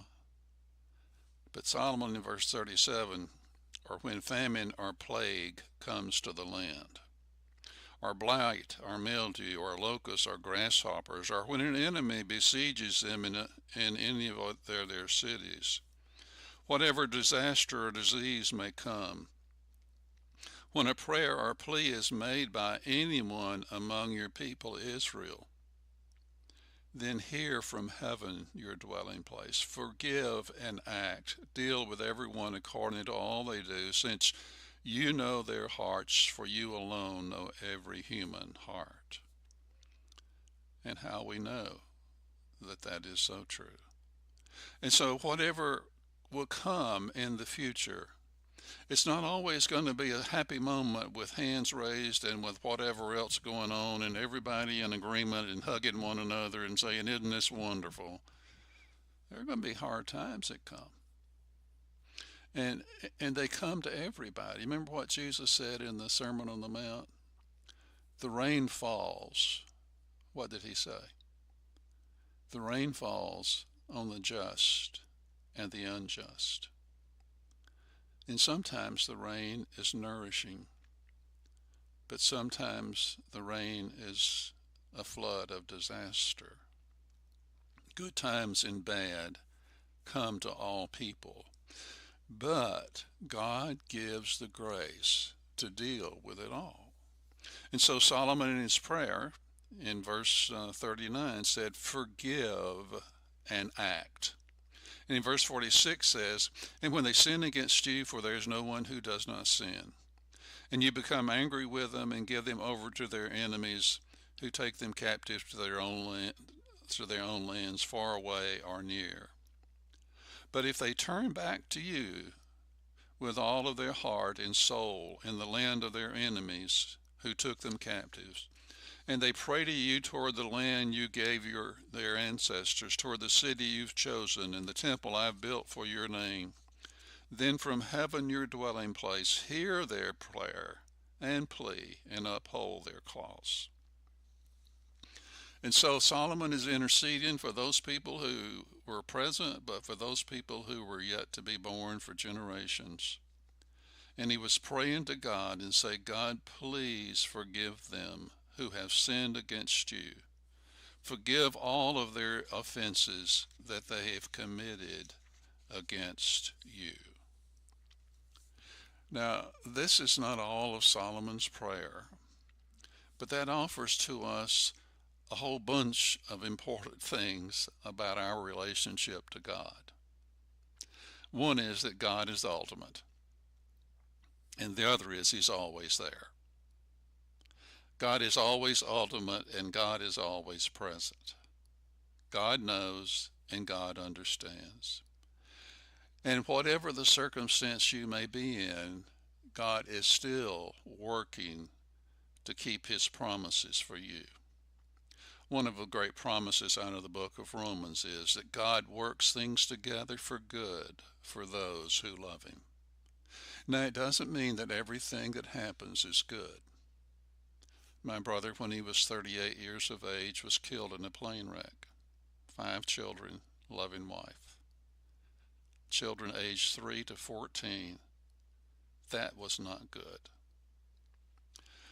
But God is in the business of taking that which was evil and bad and then somehow bringing good out of it. There are a lot of things that we can experience in life that we would wish we didn't have to go through those things, and that's to be sure. They're not good. But God is still in the business of helping you see the light is still shining. Life is still there. You still have purpose. The American poet Robert Frost was one of our favorites in high school because I think our 11th grade English teacher was in love with him, but He always came to a college in our town every year that I was around to speak at Agnes Scott College in Decatur, Georgia. And some of us, I never got to, but my wife did, but some of us got to go hear him in person. I usually had to have some kind of ball practice and missed it. But I still remember him, and he was asked at one time, not in an occasion there, but at one time about the most important thing he had learned, a lesson he had learned about life. And he said very simply, life goes on. That may not be exciting to you, or that may not be whatever, but when things are hard, life goes on. When things are good, life goes on. But while life is going on, God is in the business of encouraging us. God will forgive us. He will not hold our past against us as a mortgage against the future. He is the God who forgives and cleans the slate. But he is the God, too, who gives you power to deal with life. And one of the things he wants you to do is to have his nature, a nature of forgiveness, a nature of kindness, a nature of goodness, a nature of seeing the big picture and finding a better way. All the virtues of God he wants to embody in you. And you know what? He can do it. And your life and mine can be so much better. This has been Bob DeFore with the International Sunday School Lesson for the day.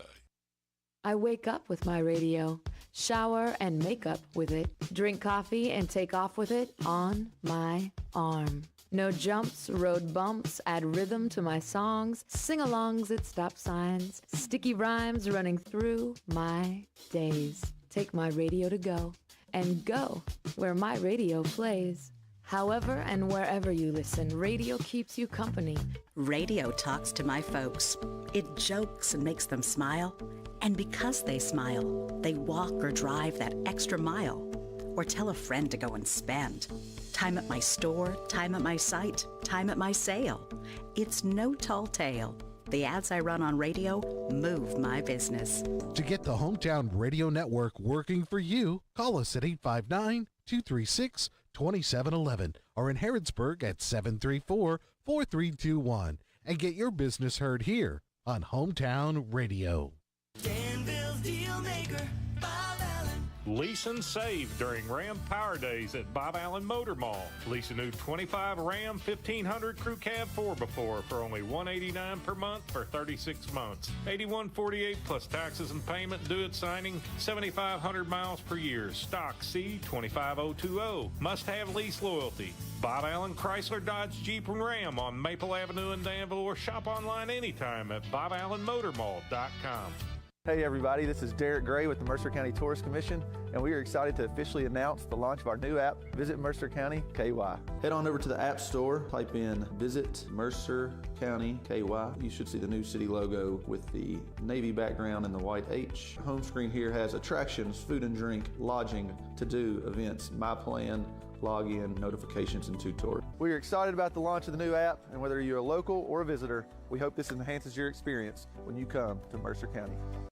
What makes Whitaker Bank uniquely Kentucky? Our mission is to provide comprehensive banking products and services for our customers and to invest in the Kentucky communities where we live. Whitaker Bank is a reliable partner, guiding you towards solid decisions for today's evolving environment and for the challenges you may face tomorrow. We are committed to building long-term relationships with our customers and the communities we serve. Whitaker Bank, uniquely Kentucky, member FDIC, equal housing lender.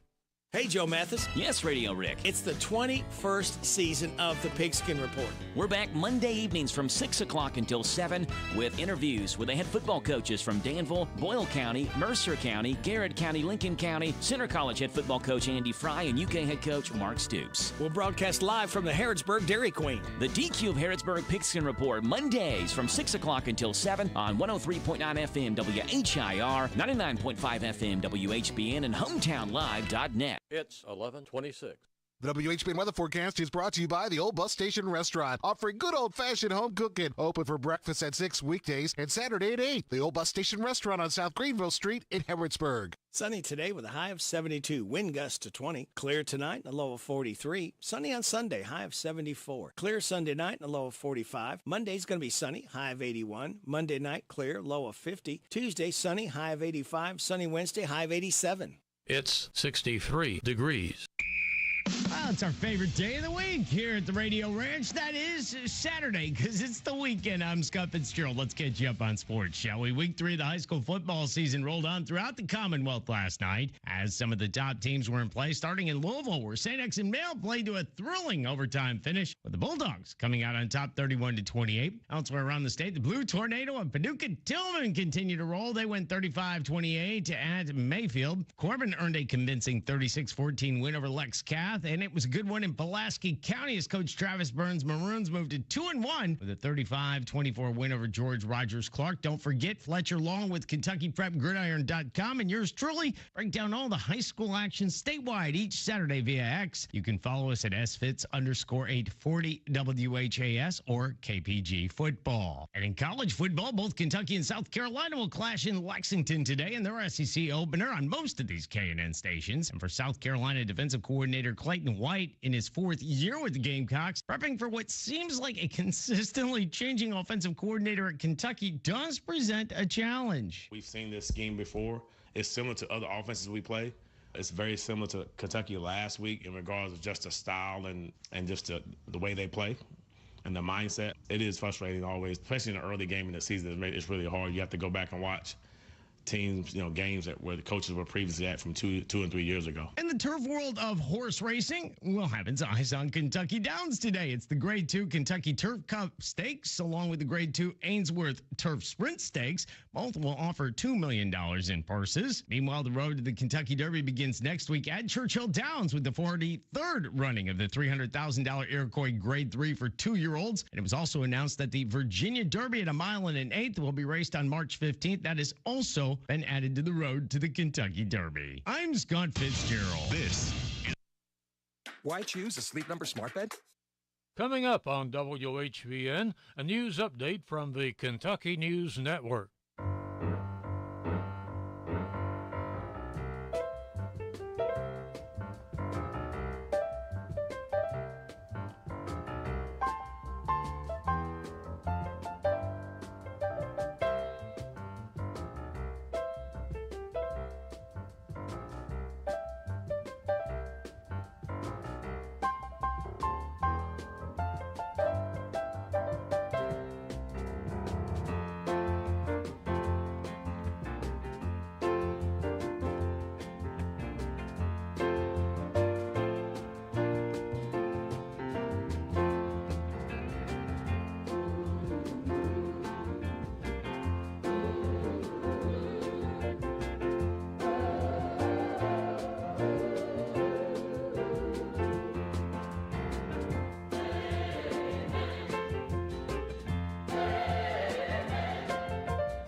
This is the Kentucky News Network. The Bluegrass State is launching a new pilot program in an attempt to stop copper wire thefts from highway lighting. The Kentucky Transportation Cabinet will launch the solar lighting program in Jefferson County next week. Funded by a $200,000 federal grant, the project will replace traditional wired lighting systems with solar-powered options. The solar lighting will be placed at 4 interstate ramp locations. Due to the project's launch, daily ramp closures will happen on I-64 and I-264 starting Monday, September 9th. According to the KYTC, copper wire thefts have cost nearly $1 million in damages and about 1,400 lights rendered inoperable. Law enforcement on the local and state level urge people to report any suspicious activity. Reporting could possibly lead to a $5,000 reward. With the Wildcats taking on the Gamecocks for Week 2 of college football, Louisville will host the other Gamecocks from Jacksonville State at L&N Stadium today. The 22nd ranked Cardinals are off to a great start, winning their home opener against Austin Peay 62-0. Head coach Jeff Brom spoke on how Jacksonville can shake up his team and how he needs to get them prepared to counter against them. They'll present us problems with the tempo and the type of offense they run, and even on defense they do a lot of different things, give you a lot of different looks, and try to confuse you. So we've got to prepare well and get ready to play a good game. Jacksonville State lost their opener to Coastal Carolina. The Battle of the Bluegrass will also be taking place today as well. A state of emergency is declared in Clark County because of road closures affecting homes. The closure is at a train bridge on Red River Road. The state shut it down due to its deteriorating condition. County officials say around 35 homes are left with no easy way out to the surrounding communities. People like Alice Sloan have to take a series of back roads, which she deems as scary. Issues of flooding are also a concern. Clark County Judge Executive Les Yates declared a state of emergency. WHBN Harrodsburg. The alibis. Is it just my imagination, or has her love turned into lies? There's a stranger in my house. Somebody here that I can't see. A stranger in my house. Somebody here trying to take her away. A stranger in my house. Somebody here that I can't see. A stranger in my house. Somebody here trying to take her away. A stranger in my house.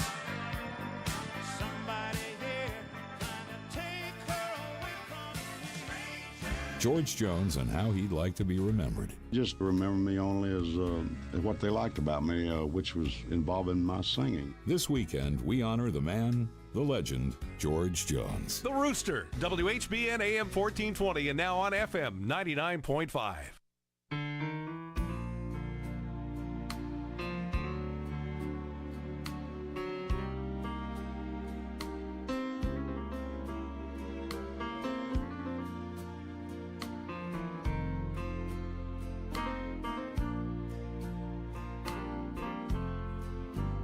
I've had good luck and bad luck and no luck, it's true, but I always get lucky with you.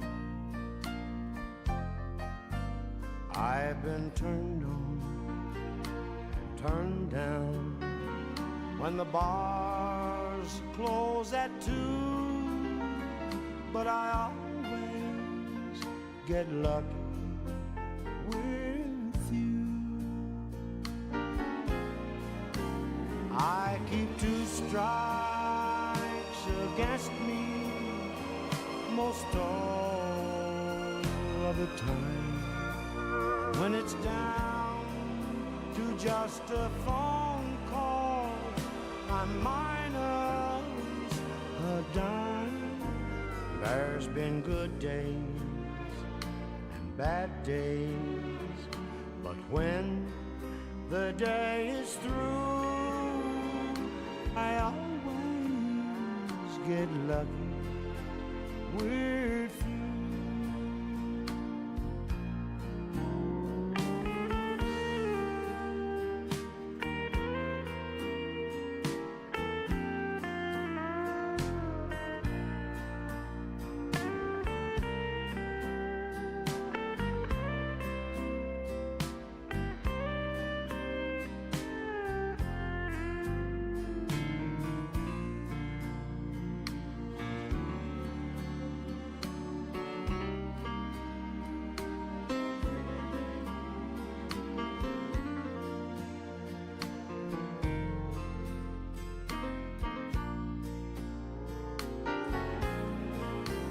I keep 2 strikes against me most all of the time.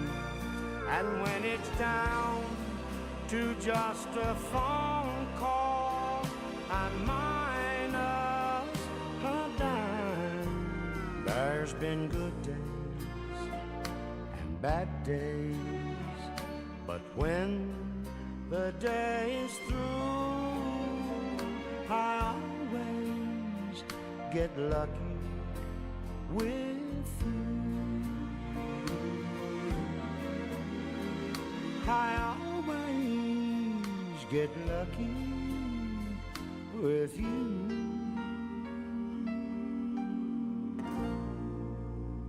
George Jones, 1983, number one song there. A Merle Haggard song that Merle had his manager pitch it to George because they were on the outs at the time. Merle said George would get mad at him because, of all of George's self-damage, Merle would get mad at him, and George didn't like it.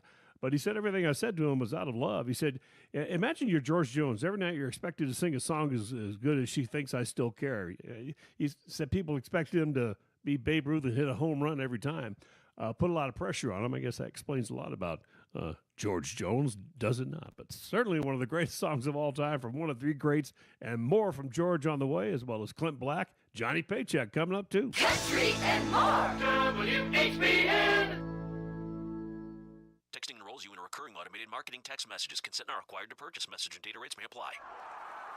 The team's looking good this season. I think so. Man, I miss playing football. Being young with unlimited energy to burn. Ever since I turned 40, I just can't find that fire I used to have. Think you could be lower testosterone? What do you mean? All guys lose their edge when they turn 40. The body has less testosterone. That's why I take Nugenix Total T. I've heard about Nugenix. That really works? Since I started taking Nugenix, I'm lifting like when we played for Coach Carter. I feel more energized at work. It's even spiced up things between me and the missus. Are they still giving out complimentary bottles for people to try? Yep, send a text. It's that easy. Text TIP to 42424 right now for your complimentary bottle of Nugenix Total T. It's the #1 selling testosterone boosting brand at GNC and Walmart. Do it now and they'll also send you a bottle of Nugenix Thermo X, their newest, most powerful fat burner ever, absolutely free. Text TIP to 42424. That's TIP to 42424. These statements have not been evaluated by the FDA. This product is not intended to diagnose, treat, cure, or prevent any disease.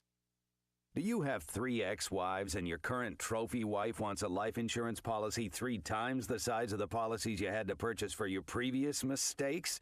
If so, you need to call Big Lou at Term Provider, 800-555-1509. Big Lou is intimately familiar with your problems, and if you're 50 or 60 years old and in reasonably good health, a $1 million policy should only cost about $100 to $200 per month. Big Lou may have a solution for your previous policies as well. You may even save enough money to lighten the load on your new $1 million policy. Remember, call Big Lou. He's like you, except he's only on number 2. Call Term Provider at 800-555-1509. That's 800-555-1509. For $1 million in term life insurance that you can live with. Call Big Lou at 800-555-1509. 800-555-1509. Big deals. 1, 2, 3. Oh, hi. Jenny here. Just counting all the dollars I saved at my local Big Deals online store. What? You haven't saved yet? Get on it. You'll love the great selection of gift certificates at discount prices. They make great gifts, too. And you can shop right from your phone. Nothing satisfies like counting all those savings. Now let me get back to it. 6, 7, 8. Go to hometownlive.net to shop and save at the Big Deals online store. You can also find links to download the free Big Deals Media app for your phone. Works on Apple and Android cells. Shop quickly and access all your mobile Big Deal certificates easily for redemption. You can also easily send a mobile certificate to someone else to use via email. Check it out and join the thousands that save with Big Deal certificates to local businesses. Shop and save with Big Deals at hometownlive.net. That's hometownlive.net. We're so excited. Nice weather's here, and we're going to wet our plants.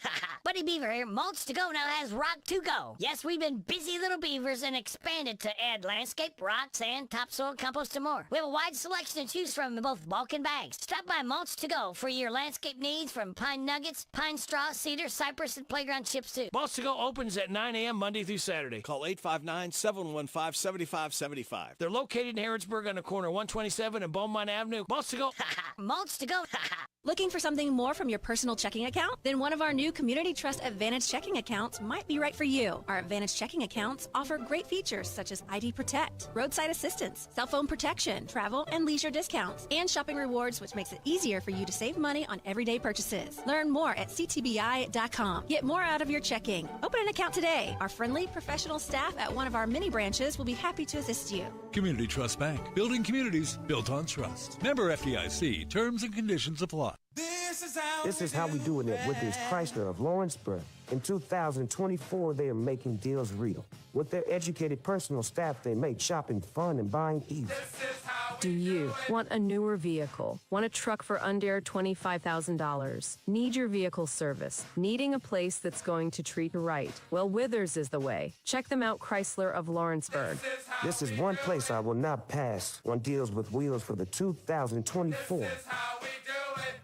Some Kentucky families will have to take out private student loans to help cover college expenses. Private student loans generally have higher interest rates than student loans offered by the federal government, so it's important to compare private loan lenders to see who has the best deal for you.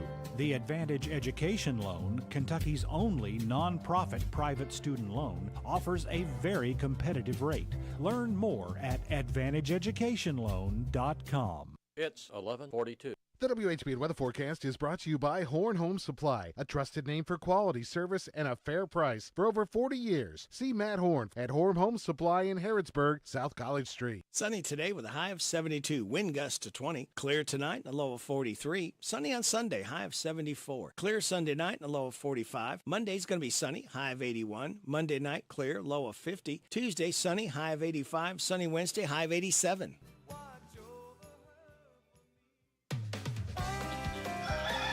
Thanks for listening to The Rooster, WHBN AM 1420, and now FM 99.5.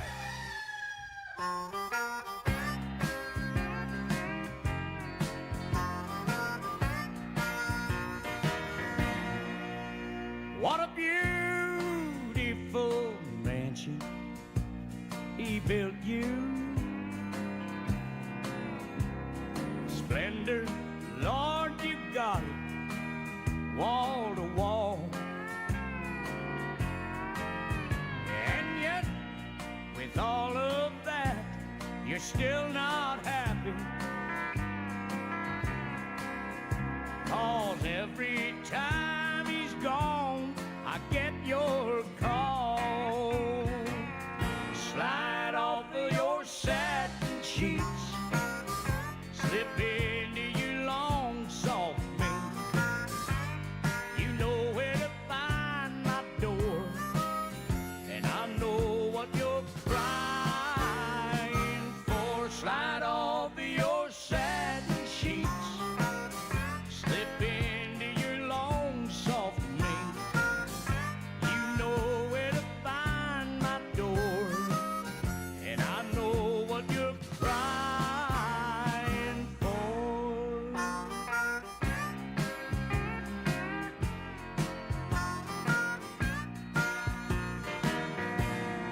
Baby, you once told me I was good for nothing,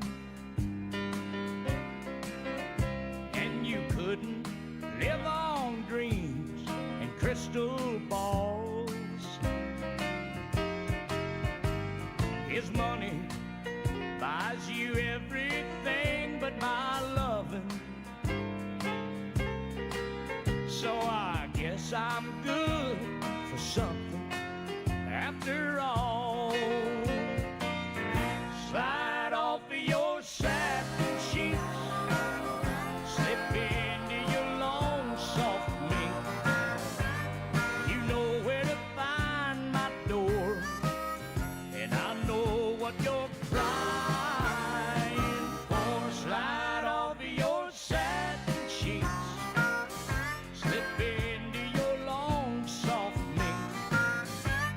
You know where to find my door, and I know what you're crying for.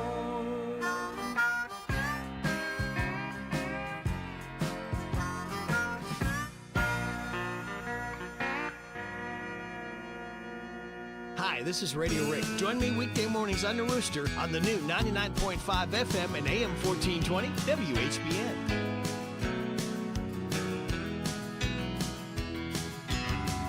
What do you say when it's over? Don't know if I should say anything at all. One day we're rolling in the clover. Next thing you know, we take the fall. Still, I think about the years since I first met you, and the way it might have been without you here. I don't know if words for me can still upset you, but I've just gotta make this memory stand clear. I know I'm leaving here a better man, knowing you this way. Things I couldn't do before, now I think I can, and I'm leaving here a better man.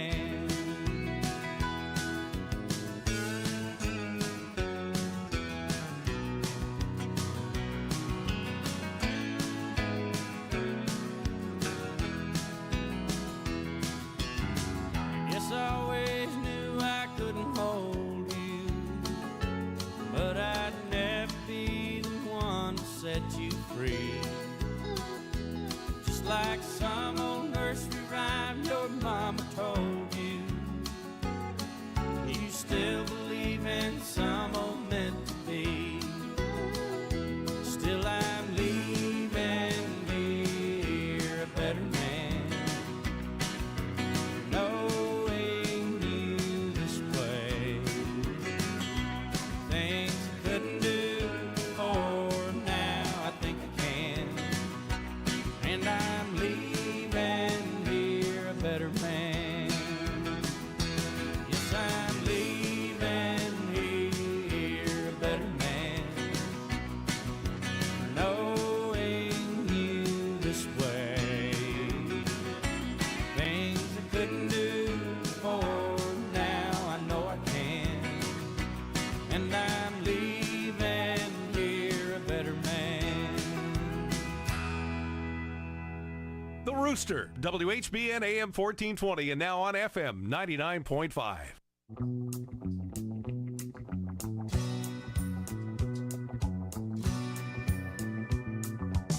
Somebody's knocking, should I let him in?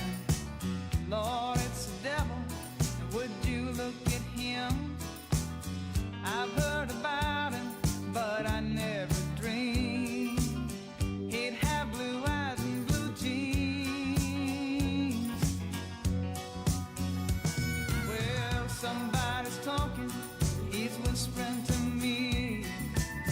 Your place and my place, well, which will it be?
Somebody's knocking. Somebody's knocking. Oh, somebody's knocking. Well, somebody's knocking. Terry Gibbs, song made her a superstar. With more great songs on the way, Charlie Pride with the the idea for the perfect day coming right up. Do you have Medicare and do you use a CPAP machine? This is a national healthcare alert regarding your CPAP supplies. Using a clean CPAP mask and clean supplies is important to staying healthy. The best way to make sure your CPAP equipment is clean is to get new supplies. If you have Medicare, we have great news. Medicare will pay for you to have new clean supplies every 90 days. We'll even do all the paperwork for you to make sure that there's little to no out-of-pocket cost to you. And you don't even have to leave your home. We provide free in-home delivery. So if you're a CPAP user and you have Medicare, staying healthy with new CPAP equipment is easy. Just make this free phone call right now to get started. Call the CPAP hotline now. 800-399-4840. 800-399-4840. That's 800-399-4840. Copays and deductibles apply. Supplies are replaced in accordance with Medicare guidelines. In times of joy, in moments of grief, we are there. When the world looks for truth, broadcasters come through, even when all else fails. Today, with more ways than ever to experience the moments that transform our lives, Americans still choose broadcast radio and television more than all other media combined. And our web and social sites are among the most visited sites in our daily lives. Once I bring you the video, do not go outdoors here in Ocean City right now. When important moments happen, both big and small, we're the first informers to history. We are the local broadcasters of radio and television, reaching more people, touching more lives. Brought to you by the National Association of Broadcasters and this station. You're great Central Kentucky, rich in history and tradition. Mercer County was one of the 9 original counties established by Virginia and was founded in 1786. Formed from roughly 250 square miles of Lincoln County, it was named after General Hugh Mercer, a soldier killed in the American Revolution. Settlement of historic Mercer County began 12 years earlier in 1774 by James Herod, a Pennsylvania native. Although settlement was successful, work in the county didn't last long. American Indians living in the area were frightened by the sight of new people in their territory.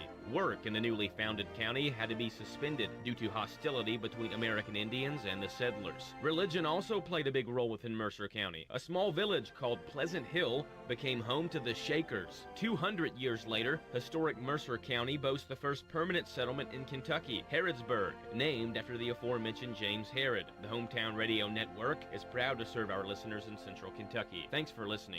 Hey folks, Chrysler Cowboy here. When I started my journey in the automotive industry, learned 3 valuable lessons. 1, have a good product. 2, treat people with respect. And 3, make sure it's a fair deal for everybody. I'm proud to call Anderson County my home, and at Chrysler Lawrenceburg, we want to give you that down-home experience. We offer certified pre-owned vehicles that come with a lifetime engine warranty, free tire rotation with every oil change, and customer service that rivals the best anywhere around. Chrysler Cowboy. If you can't remember that, just look for the hat. It's where you need to be, folks. Chrysler of Lawrenceburg. It's easy to listen to WHBN on any device. Just ask to play WHBN The Rooster.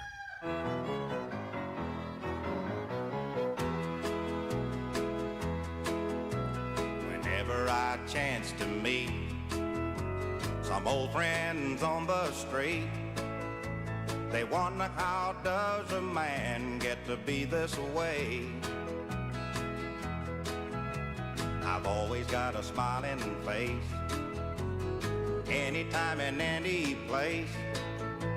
And every time they ask me why, I just smile and say, you've got to kiss an angel good morning and let her know you think about her when you're gone. Kiss an angel good morning and love her like the devil when you get back home. Well, people may try to guess the secret of a happiness, but some of them never learn it's a simple thing. The secret I'm speaking of is a woman and a man in love, and the answer is in this song that I always sing.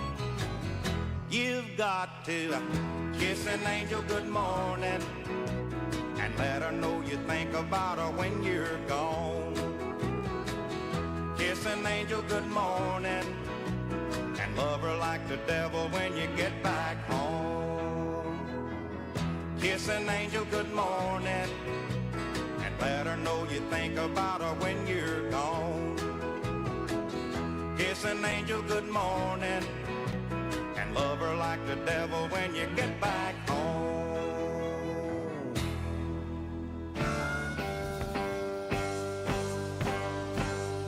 Whiskey River, take my mind. Don't let a memory torture me. Whiskey River, don't run dry. You're all I got, take care of me. Whiskey River, take my mind. Don't let a memory torture me. Whiskey River,